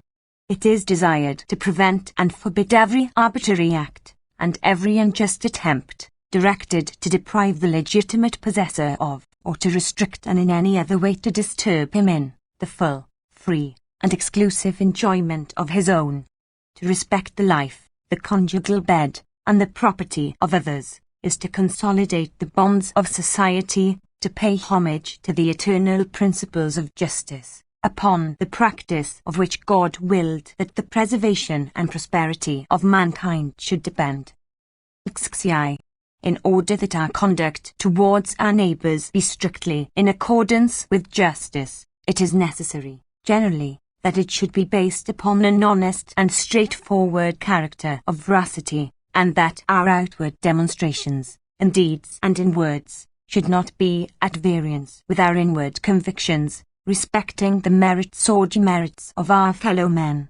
Falsehood, detraction, calumny, and other similar vices, injurious to the peace and reputation of others, as well as simulated friendship and hypocrisy, may all be comprehended within the denomination of perfidy, and as an extreme and most distinct manifestation of perfidiousness is to be found in false testimony. Hence the ninth commandment is addressed to this vice, and forbids the witnessing against our fellow men anything that is not entirely and strictly conformable to the truth. It is easy and natural for us to step from this special prohibition to the spirit which dictated it, and to conclude that the precept is generally directed to remove from society all perfidy and wrong, as contrary to truth and justice. LXXI. A certain involuntary or instinctive desire of that which is pleasing is in human nature itself, but this vague and voluble feeling may, by deliberate reflection, convert itself into an act of free will, and, eventually increasing in strength, become a vehement affection, an uncontrollable passion. Now, so long as that feeling does not pass into an act of appropriating the thing desired, human law cannot deal with it, but divine law, which has for its object the internal perfection of man, steps in to regulate the movements of the heart, when they are accompanied by a deliberate will of possessing. Therefore, the 10th and last commandment of the Decalogue, which refers to man's duties towards himself, aims at the human will, and prescribes limits, within which the desires, tending to procure possession, should be confined, forbidding specially to covet that which belongs to others. It is not thereby intended to absolutely prevent the formation of a natural wish, but it is directed to confine it within just limits, that it may not expand and be transformed into a usurpation. Chapter 11. The succeeding revelations, which were made to the blessed legislator Moses, and by him collected into a body of statutes and rules, known under the title of Pentateuch, bear the same relation to the Decalogue as that of a finished edifice to the first outline which traced its limits and compartments. They are the elaboration of it. They branch into the same triple classification of duties which we have remarked in it, and present its development and completion. What in the Decalogue appeared, as in nucleus, under the form of duties of man towards God, towards his fellowman, and towards himself, is developed by those laws into detailed instructions, through which the people of Israel was to learn the knowledge of God, to practice justice and charity, and to effect its own sanctification. 3 cardinal points, corresponding to the 3 classes of duties above mentioned, which embrace the whole sum and substance of revealed religion. We shall not, therefore, proceed to enumerate here, one by one, those multifarious laws, a great part of which, being contingent on the existence of the temple and the possession of Palestine, have now no practical application, but we shall only treat of the 3 principles which form the basis of them all, viz., God, justice, and sanctification, leaving to the intelligence of those who sedulously investigate the single precepts the easy task of tracing them to one or other of the said 3 categories. LXXV. To the elucidation of these 3 principles we must, however, premise 2 observations. In the first place, it is to be remarked, on the one hand, that although the human intellect can by itself, provided it be not overruled by the sway of sensual appetites, recognize summarily the excellence of such principles, and give them unreservedly its sanction, yet its perceptions with respect to their specialities remain very imperfect, for several reasons. First, because it finds itself unable to rebut and conquer one by one all the objections which the infidel may bring forward. Secondly, in consequence of the doubts which its own limited powers sometimes suggest, impairing its own sense of the truth, and lastly, because wanting the knowledge of many details and circumstances, about which it can form no judgment, the intellect cannot construct a complete rationalistic system of moral theology.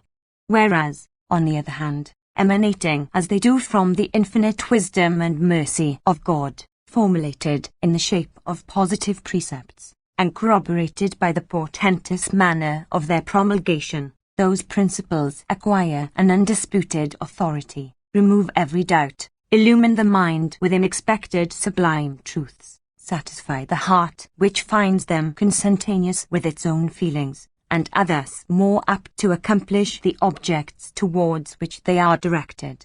And if there be among them some precept, of which we do not in our present time clearly perceive the true tendency, we accept it, nevertheless, with that filial confidence inspired by its divine origin, and, by analogy, we consider it as calculated to contribute to the promotion of our own weal. In the second place, it is necessary to distinguish, in the aggregate of this revelation, the universal theories applicable to, and concerning all mankind, from the special prescriptions obligatory only on those to whom they were addressed. Generally, all the children of Adam are bound to know God, to practice justice, and to procure their own sanctification. Such duties are inherent in human nature itself. They correspond exactly to the destination of man, and none can exempt himself from them, without rebelling against nature and the sovereign author of it.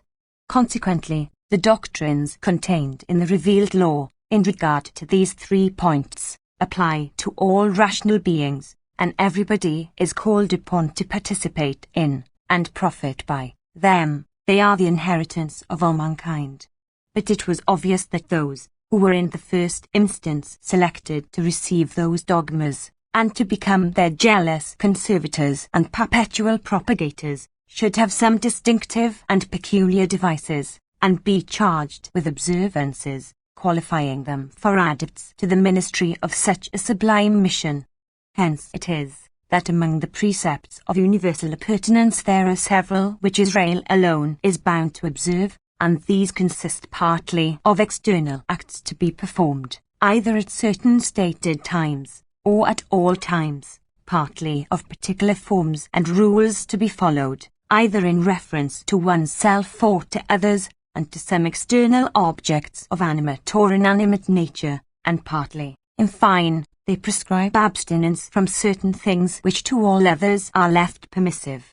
It will be easy to every attentive student to discern and point out the prescriptions of this class, as their very nature is sufficient to characterize them. We shall have, however, occasion to mention them, after we shall have endeavored to place in a clear light the 3 principal articles of the Revelation. Chapter 12. XVI. Immense efforts have been made by human reason to elevate itself to the conception of the deity, to demonstrate his existence, and to deduce with solid arguments his principal attributes. Yet, even that quantum which human reason believes to have succeeded in establishing on this exalted subject, has always had to encounter in the fields of proud philosophy tenacious, or rather pertinacious, adversaries. Whereas revelation, extricating man from the labyrinth of transcendental abstrusities, presents him at once with a well-constructed system of theological science, which he has only to receive within his bosom, to lead a happy life on earth, and attain his true goal beyond the grave. The divine word informs us of God, as a pure spirit, eternal and immutable, incorporeal, absolute, that is, not dependent upon causes without himself, omniscient, omnipresent, omnipotent, all-perfect and therefore all-holy, that is, possessing all the attributes in the highest degree of perfection. 1. Because admitting not in himself distinctions of multiplicity and soul, because beside him there is no God, creator of the universe from naught, therefore distinct from all things created, which we would call, if allowed the expression, extramundane, creator of man in his image, having endowed him with intelligence, liberty, and an immortal soul, provident and immediate. 3. To man, watching over his actions, punishing faults and rewarding merits, and pardoning him who truly repents of evil committed. He is a perpetual source of the purest love,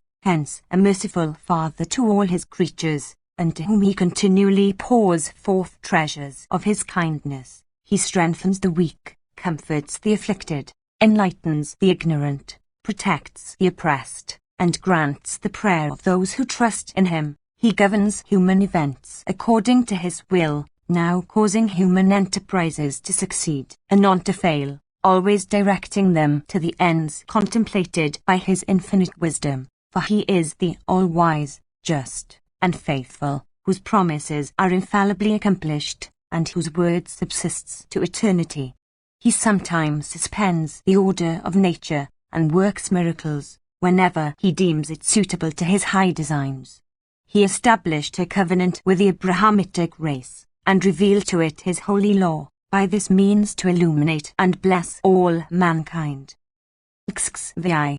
Although these notions do not complete the idea of the divinity, much less can they claim to define his essence, for to the very limited faculties of the human mind this will always remain inconceivable, yet they are sufficient to afford such an instruction on divine subjects as to satisfy the wants of humanity. With the guidance of the elements offered, and by a conscientious meditation on those divine attributes, man will be able to dispel the superstitious notions and the errors into which they have fallen, who have not consulted the divine word on such a subject. He will be able to sketch in his own mind an idea, however incomplete, of the sublime object of his adoration, and thus preserve himself from much that is evil.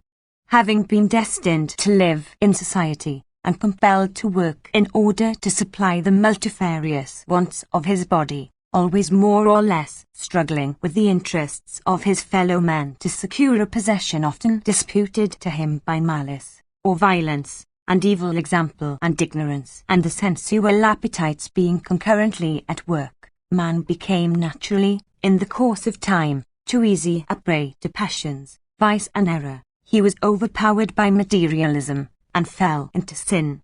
Therefore, the idea revealed to him of a holy God, who watches over his destinies, who punishes the guilty, rewards the virtuous, and pardons the penitent, is the best balsam that could be administered, the best truth that could be taught to him. It saves him from error, removes him from sin, invites him to direct his view to heaven, restores him within the divine grace, and opens to him the prospect of an interminable beatitude. Luke 6. Among those attributes, however, one becomes prominent from its importance. It is that which establishes an immediate relation, or communion, as subsisting between the Creator and the rational creature, a fundamental point on which the whole religion hinges. The intimacy of such a relation manifested itself at the very beginning of the world by God having created man in his image, by which expression it is meant that the divine Maker bestowed some part of his perfections on the noblest creature on earth, endowing it with intelligence, free will, and immortality. These high prerogatives conferred upon man, to a certain degree, a similitude with his Maker, and from this similitude was naturally to follow a closer relation of mutual love than exists between God and the other created things. Such a relation assumed a more definite form when God took man under his special guardianship, whilst he left the government of inanimate nature to physical laws, unalterable and compulsory, which he had established in the first instant of creation.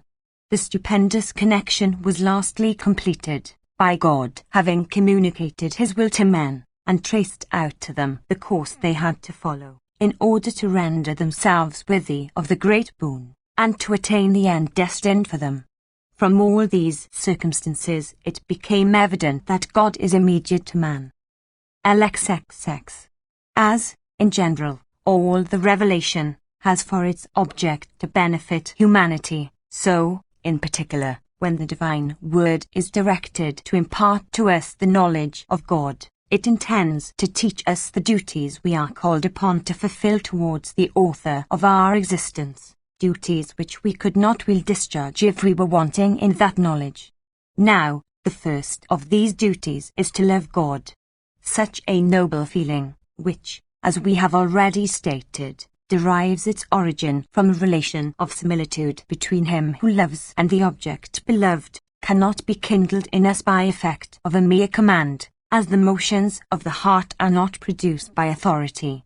Therefore, while Holy Writ inculcates the love of God, it at the same time indicates to us the means whereby this sublime love will be promoted, and the means is to walk in the ways of the Eternal. To understand the connection between the means and the end, we must consider the different degrees of which love is susceptible, and motives by which it is actuated. He who loves God because of great favours received is apt to feel a diminution of attachment, or even indifference, on being overtaken by misfortune. He who loves him with a view to benefits in a future life is also in danger of ceasing to love, if some doubts were to arise in his mind and to weaken his hopes.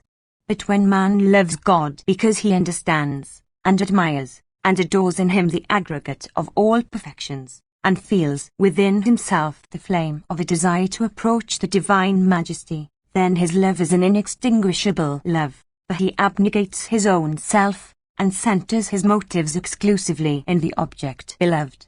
This kind of love, however, presupposes a uniformity of tendencies, which causes the one who loves to esteem and to endeavor to appropriate the qualities admired by him, and in this precisely consists the resemblance, which produces the true love.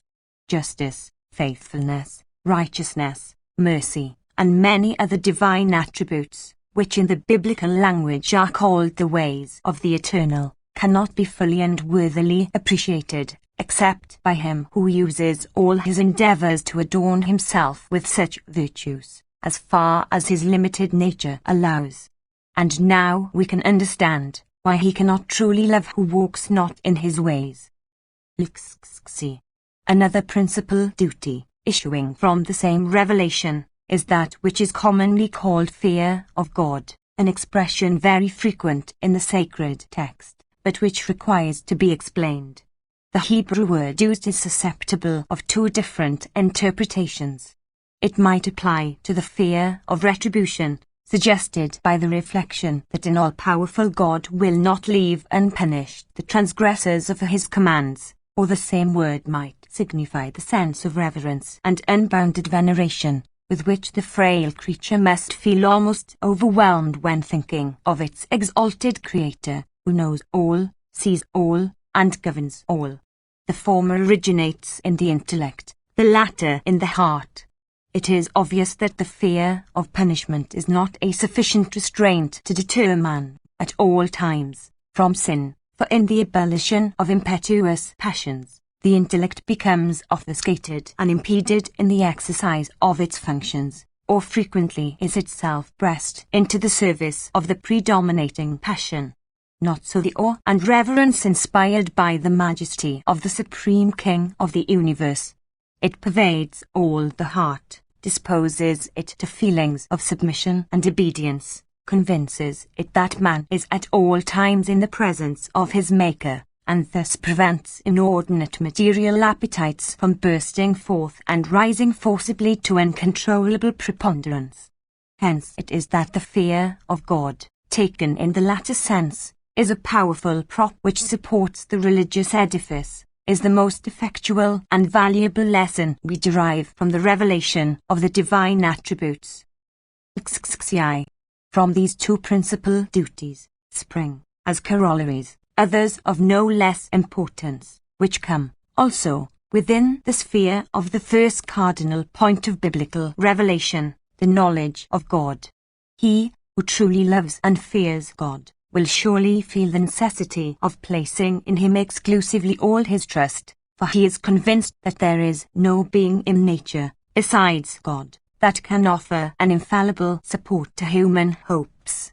He will find in his heart an almost irrepressible impulse to praise the divine perfections, to extol his glory, to offer sincere homage to the Sovereign of the universe, to worship and serve him with purity of heart, to thank him for favors received, to supplicate him for help, to confess to him sins committed, and to ask his pardon with contrite spirit.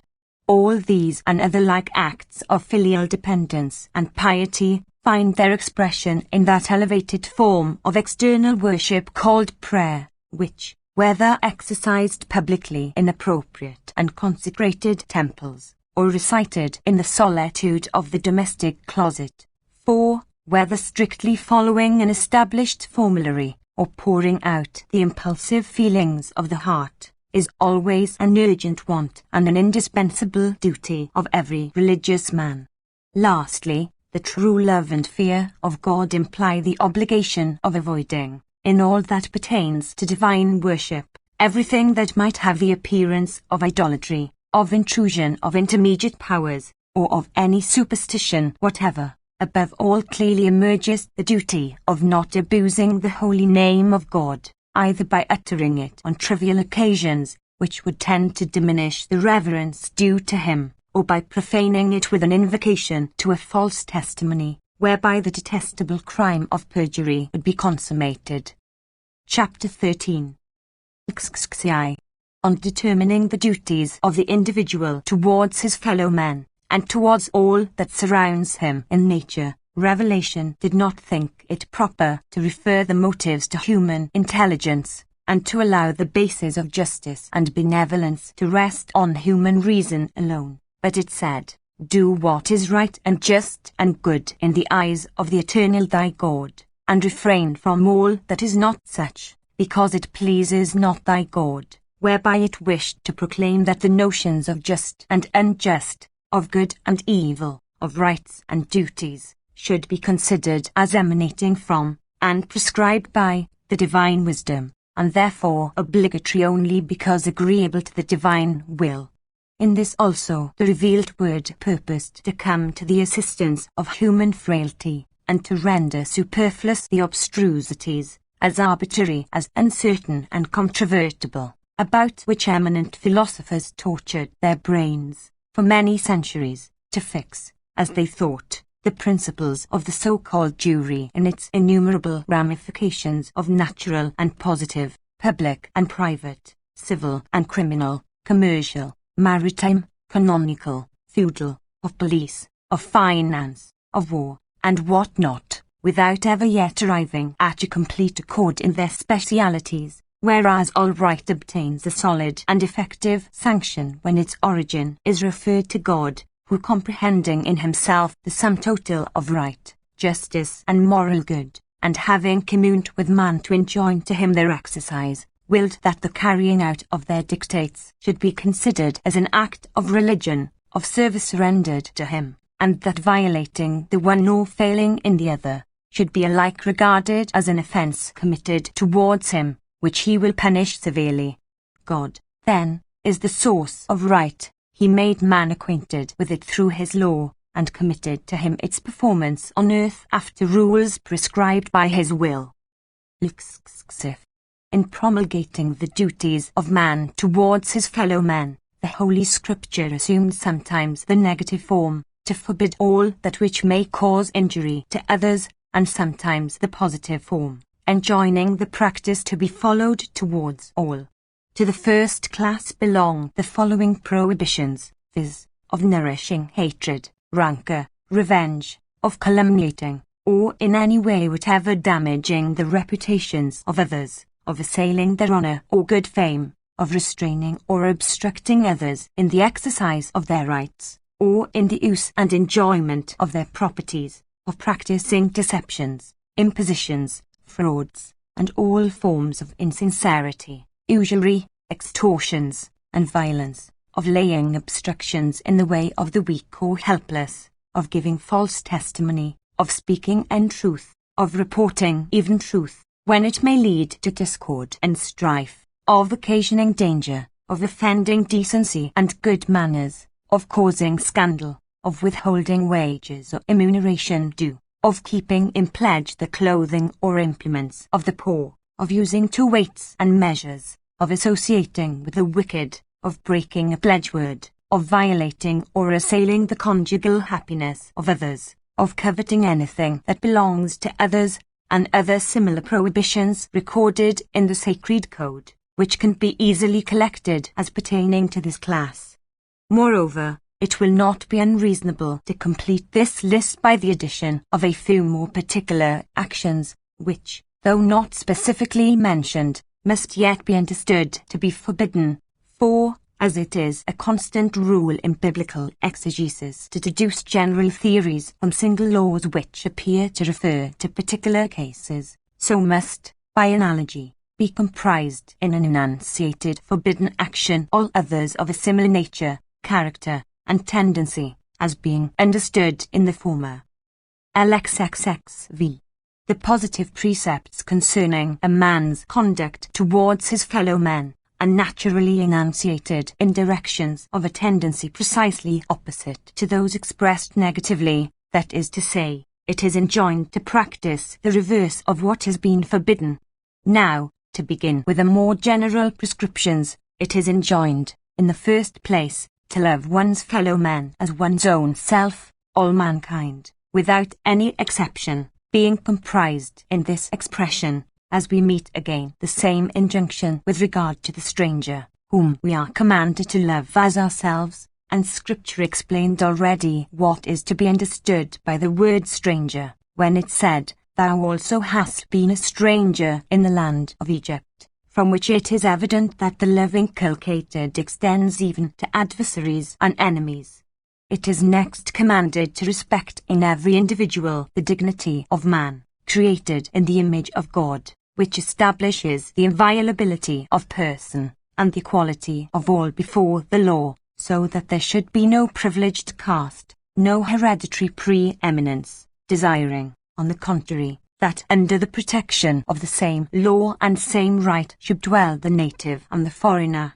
The personal liberty of every member of the human family is also proclaimed, as it is with that intention that the Decalogue has put prominently forward the circumstance of Israel having been delivered from servitude, and if, on the one hand, the condition of the times, which had rendered the use of slavery natural and universal, did not then admit of its sudden and immediate extirpation, on the other, Scripture designed to mitigate its acerbity by provident and humane laws, so as to make obvious the tendency to its future total, though gradual, extinction.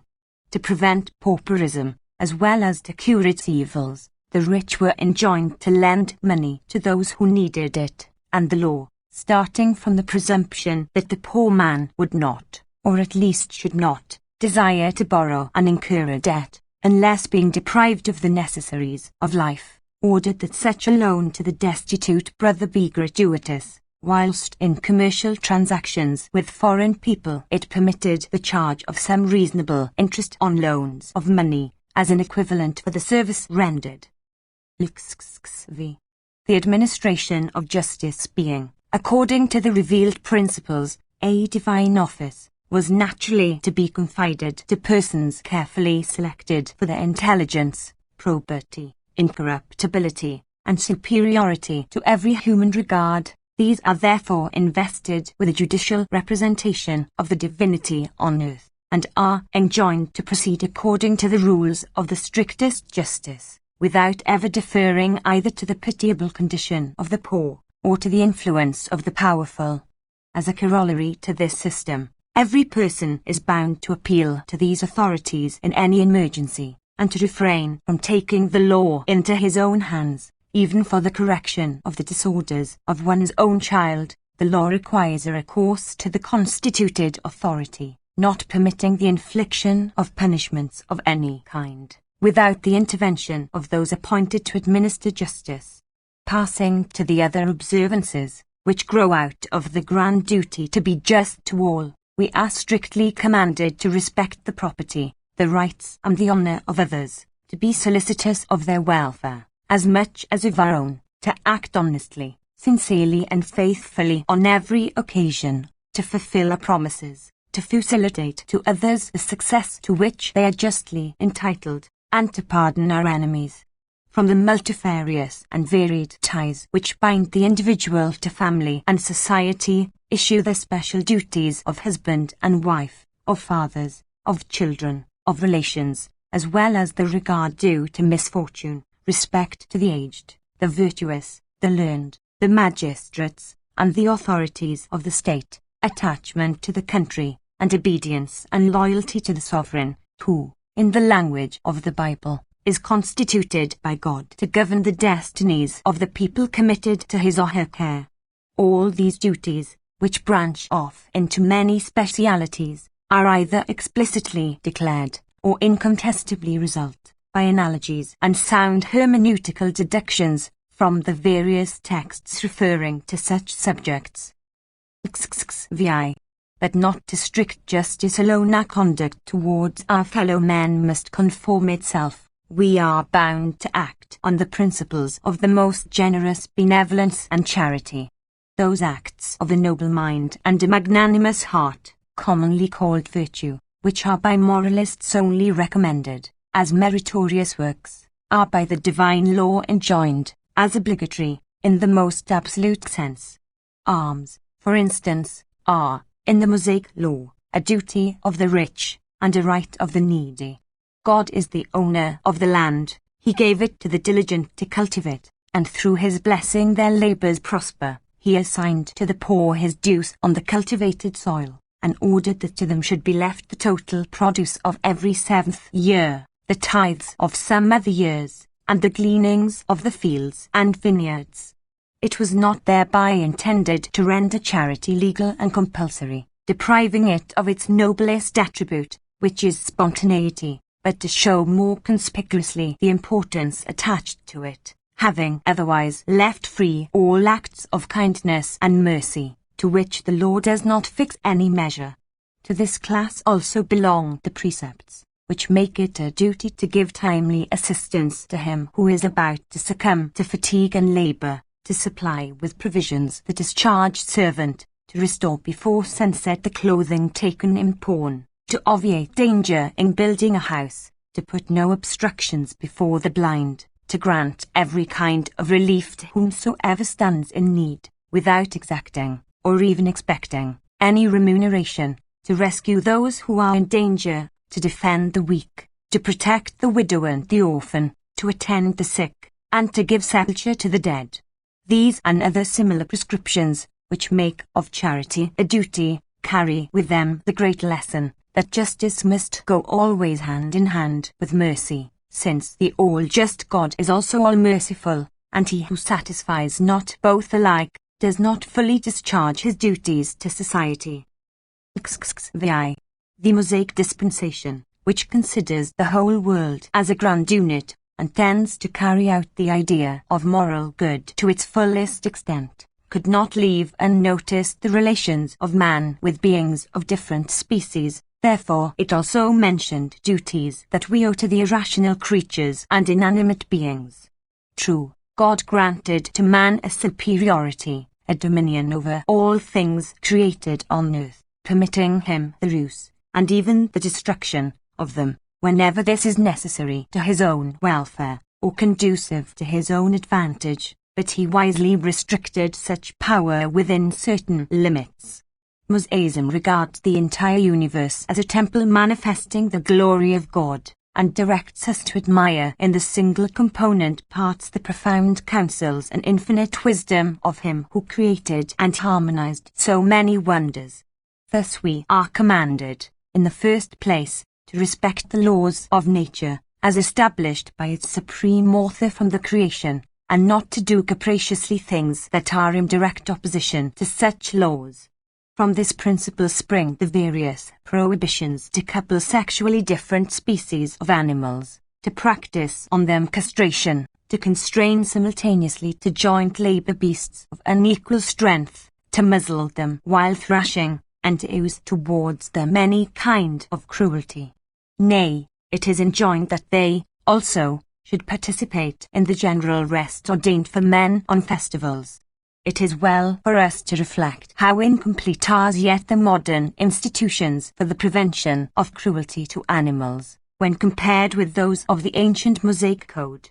Even the simultaneous sowing of heterogeneous species, and the engrafting of plants, are considered as violations of the law of nature, which had established the distinctions.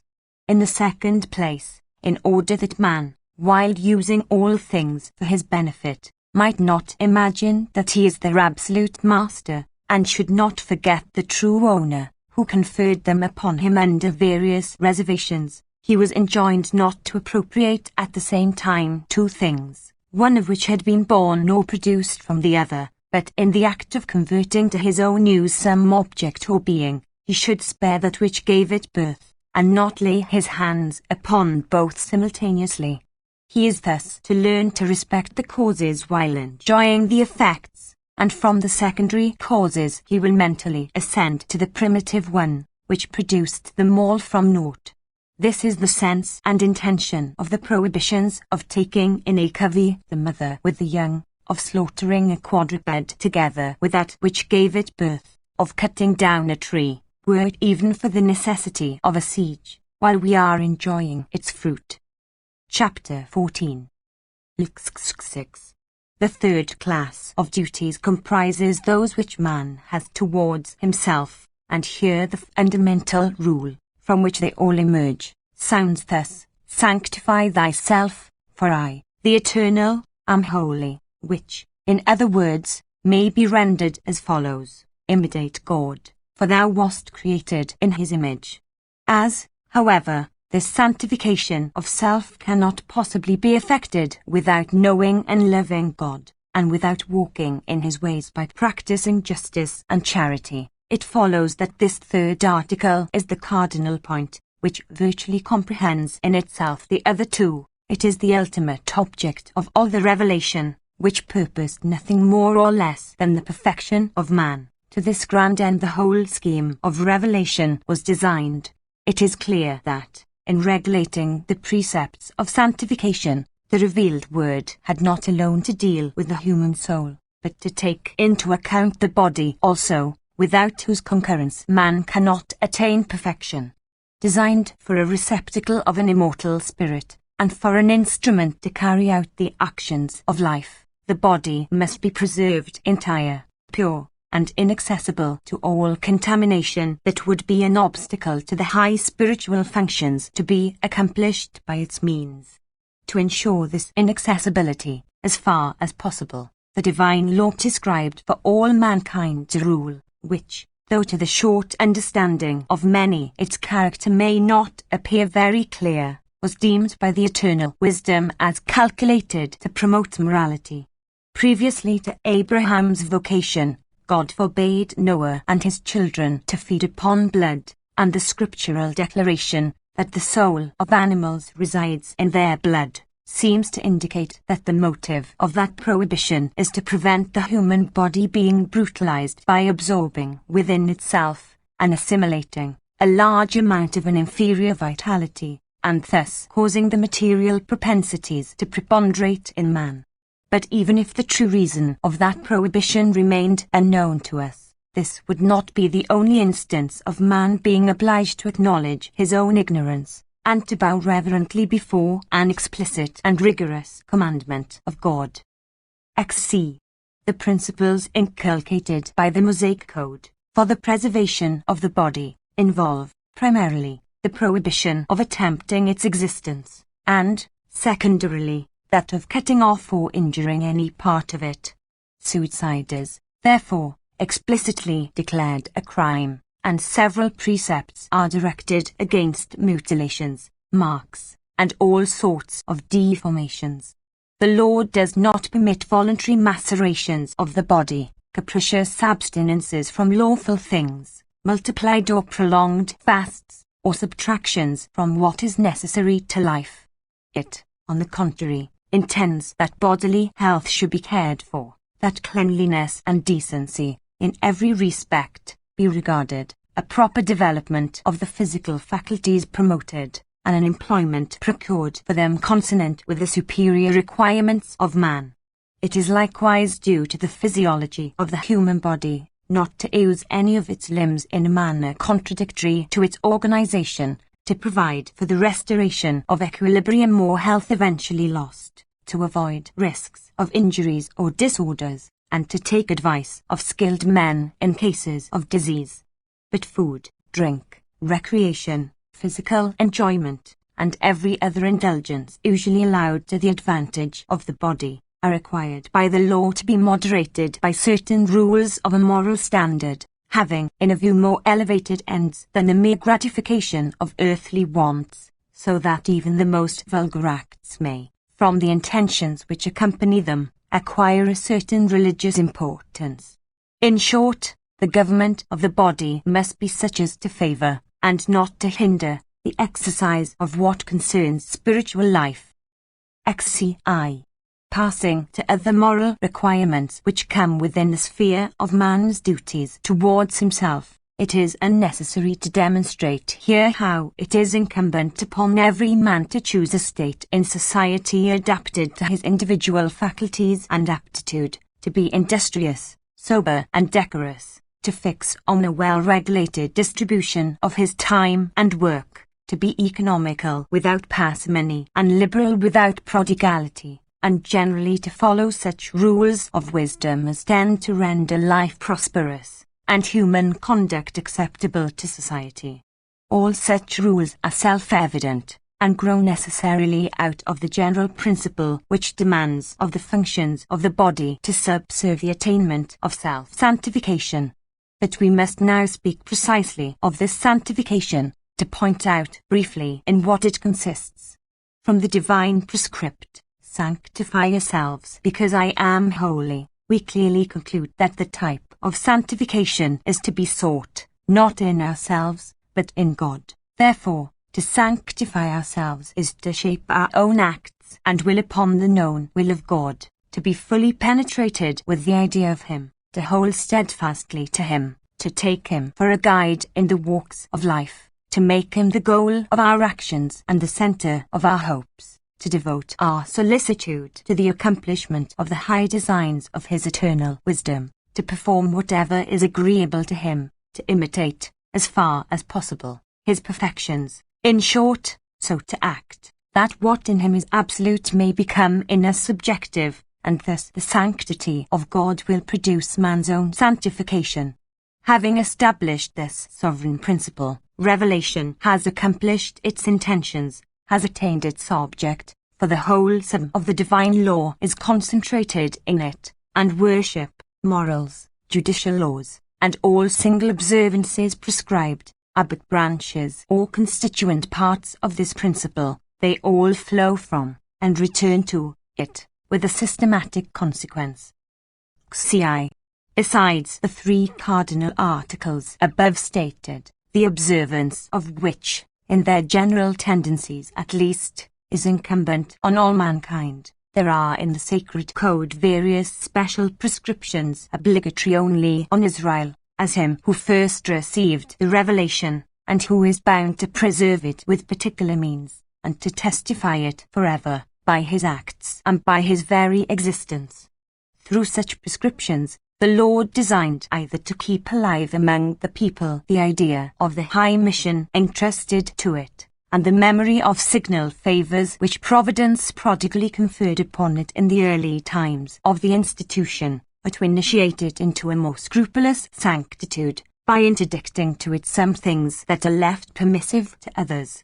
It is not necessary here to give a complete list of such precepts, as the mere inspection of the sacred text suffices to point them out, and we shall confine ourselves to indicating some of the more important.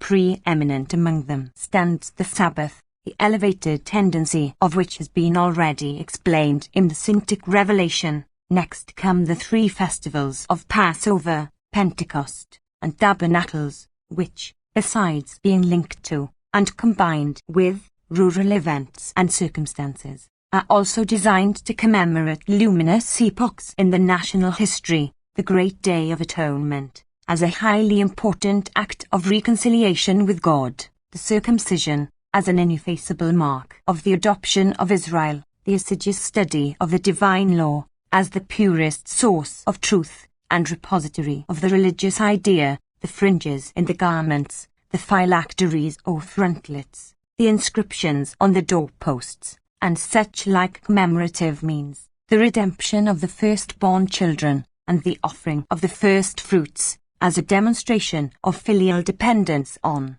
and gratitude to, the supreme cause, the prohibition to feed on certain loathsome animals, and reptiles and insects, in order not to assimilate to the human body substances of a low, imperfect, and possibly deteriorated organization, the interdiction of marriages between certain degrees of relationships, because wanting in the antagonism required in connubial unions. 5. The duty of offering up prayer, one of the noblest offices of piety, and the most effectual medium of communion with God, that of confessing sins, the inevitable consequence of human frailty, the injunctions to reject idolatry, divinations, charms, exorcisms, sortileges, and all manner of superstitions, all of which are obstacles to the development of the religious idea, and several other precepts, which may be found dispersed throughout the sacred code, all having similar tendencies,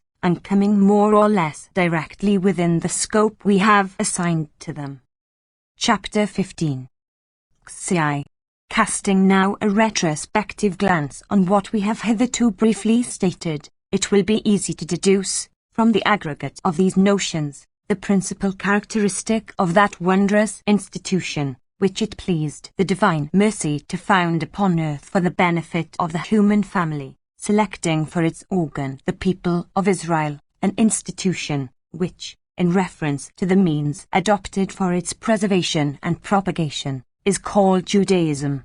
The scope of Judaism is, then, the propagation among men of the religious idea, and this comprises the doctrines revealed respecting the deity and respecting man, in consequence of which the latter will be able to attain his true goal. Respecting God, revelation teaches that he is a being absolute, that is to say, that has in himself all the sources of existence, of will, of power, and of action, hence he is eternal, all-perfect, all-powerful, all-holy. He is unique, because there is no God beside him, and he is one, because in him there can be no multiplicity or division of parts. He created out of naught the universe, which he governs by preordained physical laws, and all that exists owes to him its existence and conservation.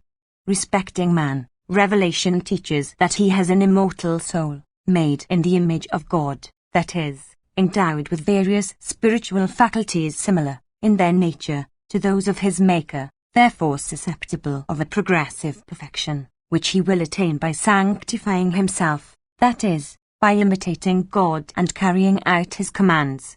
To that effect, God entered into an immediate relation with man, whereby he not only provides for the preservation of mankind, as he does for that of all other things created, but he, moreover, granted him a supernatural assistance to improve his moral condition, and this assistance consists in having made him the recipient of a revelation, by which he instructed him in the best rules of life, and declared to him that he will be his support, his protector, his judge, his loving father, and his guide towards eternal felicity. Sif. But the religious idea is not simply a theory that may be accepted or rejected without affecting the human actions. It is not an abstraction confined within the sphere of contemplation. It is a practical system, which requires to be put into execution, and to be manifested in every part of the human conduct. As such, it was to pass into the hands of men, to direct their actions, and they could conform to it only to the extent of their intellectual comprehension of its spirit. Now, every institution, however excellent in itself, is liable to vicissitudes, as soon as human ingenuity seeks to comprehend it, and human weakness to carry it into effect. Even as the intellectual powers and the modes of viewing things vary among men, so the religious idea, in its practical application, was subject, in the lapse of time, to some alteration among those who became its depositaries. Judaism did not remain always pure and consentaneous to its ends, and, although based on a foundation unchangeable in its nature, and eternal, its practice was sometimes at variance with its spirit, and its essence was either neglected or misunderstood, according to certain circumstances of the national development, as we are informed, even by the records of sacred history. XCV. There can be no doubt that the inspired man, who first was commissioned to proclaim the true religious idea, had fully realized in his mind the vastness and immense consequences of that new institution in its ultimate universal compass. In his eloquent addresses there are even some broad threats which allude to a fulfillment reserved to the latest posterity. Nevertheless, it is obvious that, having to instruct a people who were not yet prepared to realize such an idea, and in an age when the opinions of all mankind ran into totally different directions, he had to take into account the condition of the times and of men, and to use a language suited to his hearers. At the same time, it was not designed, or expected, by the holy legislator to see at once realized the last and comprehensive results to which the revealed doctrine aspires. It was sufficient to have given it existence and form, and to have instituted a repository capably of preserving it, leaving its final universal triumph to the development of humanity and progress of civilization. Considered in these points of view, Mosaism has the appearance, in its exterior garb, of a special law, adapted to peculiar circumstances, and circumscribed to few persons, but in reality, and apart from that kind of integument, it contains the universal doctrines, destined to become the inheritance of all mankind. The blessed prophet clearly foresaw that the new ideas preached by him would meet with many an obstacle before they were thoroughly adopted, even by those who were called upon to preserve them. Hence the greater was the force with which he inculcated the monotheistic principle, and the necessity of segregation from foreign and idolatrous influences. Thus his laws acquired an aspect of particularism and nationality, whereas on being carefully studied and deeply penetrated, they exhibit their more general and sublime tendency. Therefore, in judging of Mosaism, and in interpreting the body of laws contained in the Pentateuch, we must never lose sight of the two following necessary cautions, viz., to deduce general theories from particular cases, and to take into account the circumstances of time and place, in order to seize that which is designed for all times and all places. 6. XCVI. What the inspired arch-prophet had foretold came too truly to pass, as soon as the people of Israel, mixing too freely with their corrupt neighbours, wished to imitate them, and assumed the form of a monarchy. Ambition and lust of power could ill agree with a law, which establishes individual liberty and equality of rights. Consequently, it was not long before paganism ascended the throne, attended by a hideous train of profligacies and crimes, and, what then remained of the Mosaic institutions, consisted only of the material service of the temple, and some exterior acts mechanically performed, but sadly lacking the idea which alone constitutes their merit. To put an end to so great a disorder, prophetism rose. With admirable zeal, energy, eloquence, and abnegation, thundering in the courts, the temple, and the public markets, now by word of mouth, then by writings, now threatening, anon exhorting, always struggling with infinite obstacles, and setting at defiance the tyranny of the ruling powers with the sole prestige of the animated word, prophetism undertook to revivify the religious idea, almost extinguished, or crushed under the weight of universal perversion, but to repress with greater force the overflowing depravity, and to combat the evil with an opposite extreme. It was proper to divest the religious idea of its particularizing and national forms, and to present it in its more comprehensive and general character, in its celestial beauty of a future reign of happiness, based on love, justice, liberty, and universal peace. This was precisely what prophetism did. Therefore, he would be greatly mistaken who would suppose, in the expressions used by the prophets, any intention of slight towards the ceremonial laws, and those biblical prescriptions, which are specially intended for the chosen people.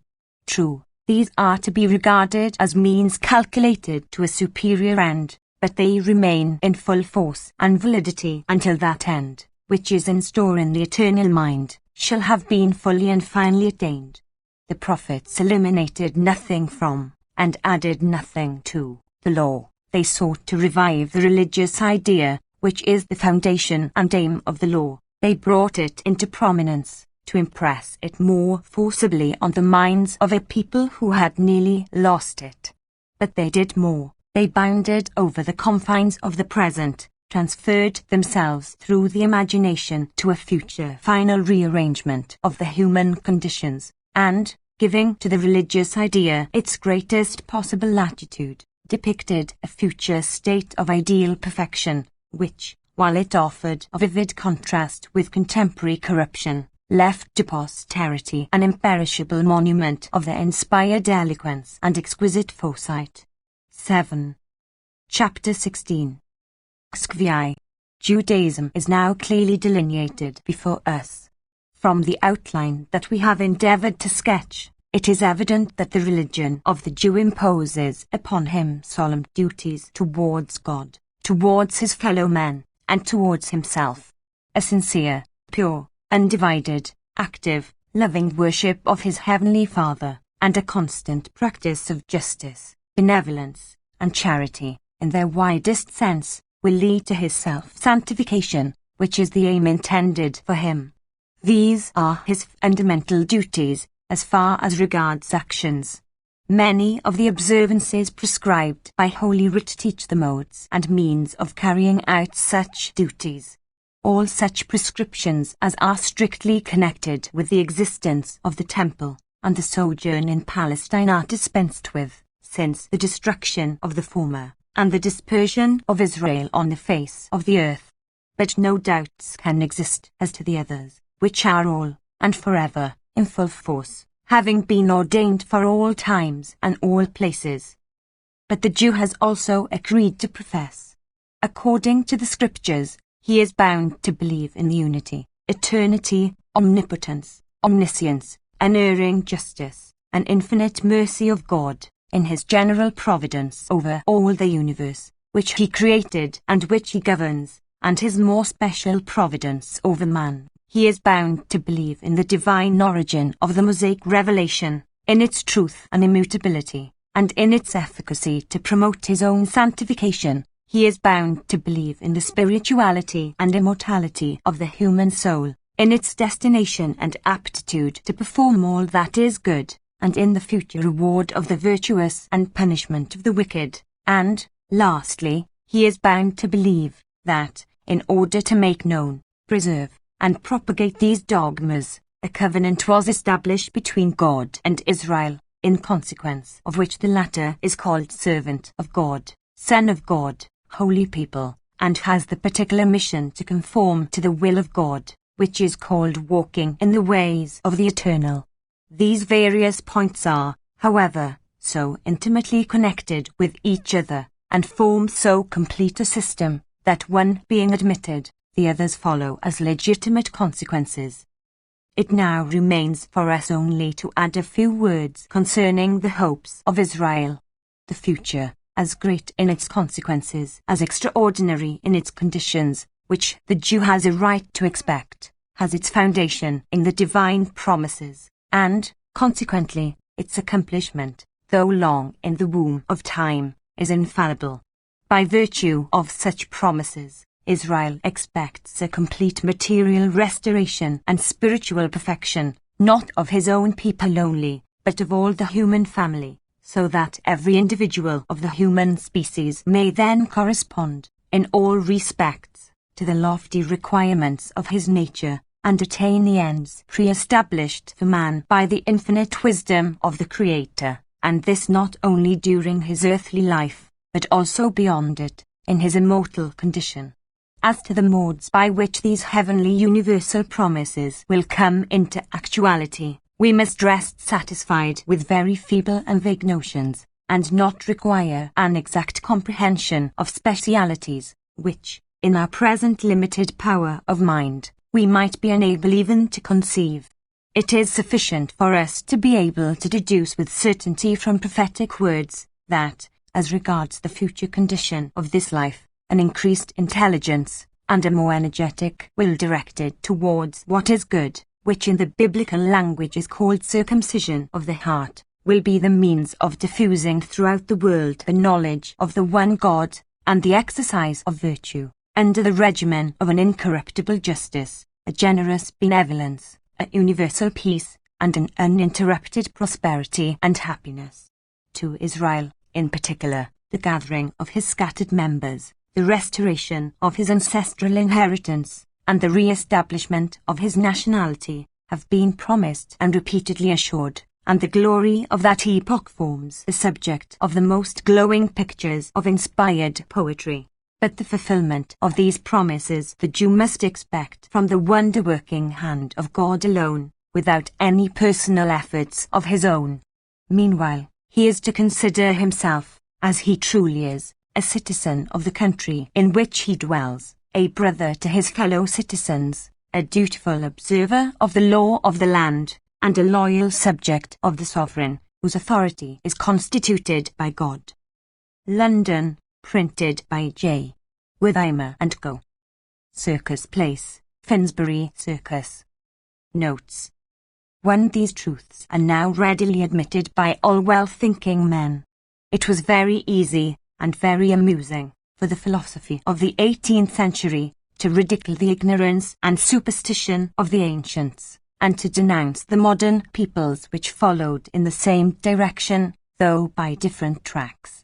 But the true philosophy of the present age, which has penetrated deeper into the recesses of the human heart, has arrived at the double conclusion that a superior power has implanted therein certain elements which it is not in human power to remove, and that what is inherent in human nature cannot be combated, but must be wisely directed. Hence, modern civilization deals less than preceding ages in abstractions, and in its intellectual development accepts religion as a starting point in the laborious but open walk which leads to human happiness. The translator. 2. The author has already informed us that he confines himself, in this book, to the enunciation of principles, and leaves to teachers the task of demonstrating, developing, and applying them, in course of instruction. Nevertheless, as this proposition recurs more than once in these pages, and contains a very important principle, it is perhaps desirable for the general reader to offer here an elucidation by the following examples of its application. We are taught, if thou meet thine enemy's ox or his ass going astray, thou shalt surely bring it back to him again. Exod 23. 4. We are to understand that the lesson thereby conveyed is not confined to the particular case named, but that we are commanded to cast off selfishness, and to extend our kindness and charity even to enemies, actively exerting ourselves for the assistance and benefit of others, whenever opportunities offer themselves in our everyday life. Again, we are enjoined, thou shalt not curse the deaf, nor put a stumbling block before the blind. Lev. 19:14. We are clearly to conclude therefrom that any net of treachery, in itself already detestable in the eyes of God, becomes doubly so when directed against the unconscious and the helpless, and a very wide range of treacherous actions would, therefore, come within the meaning of this prohibition. The paramount importance of this hermeneutical rule will be any apology for having dilated on a point, which must be already well known to biblical students. The translator.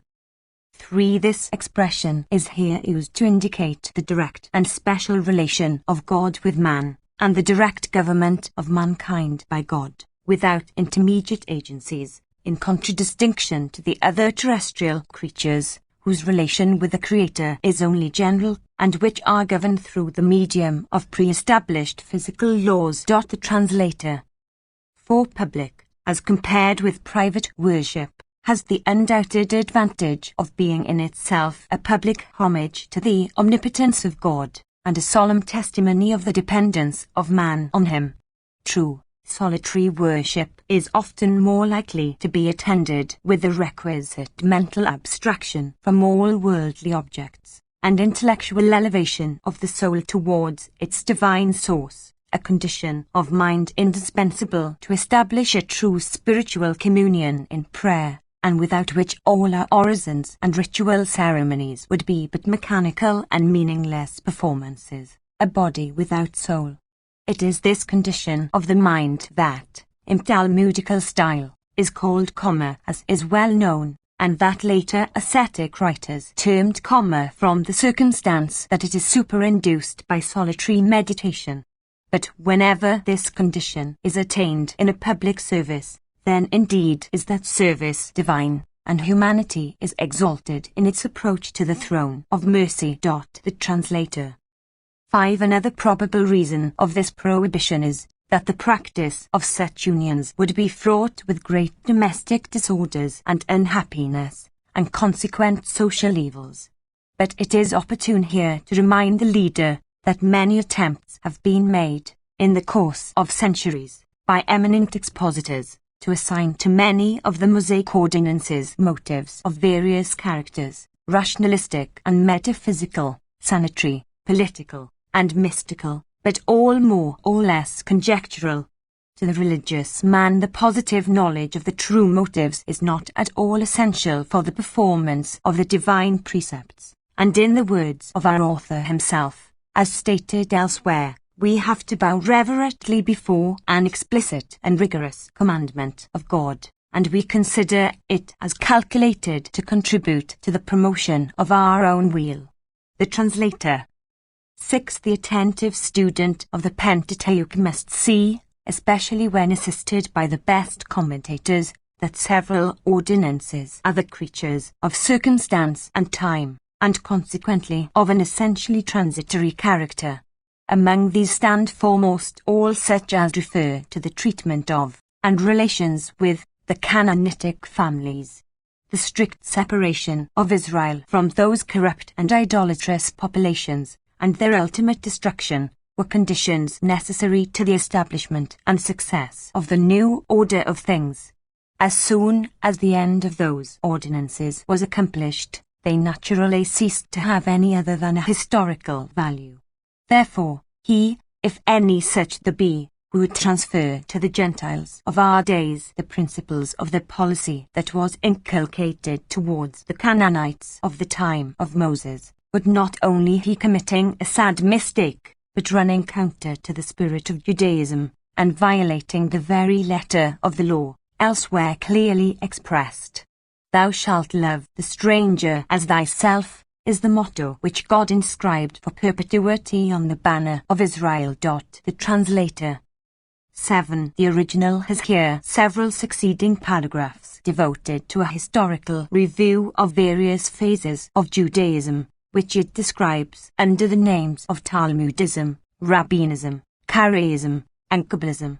Believing this digression, or appendix, to be unnecessary to the general purposes of the present book, I have omitted it in the translation, with the sanction of the distinguished author himself. The translator.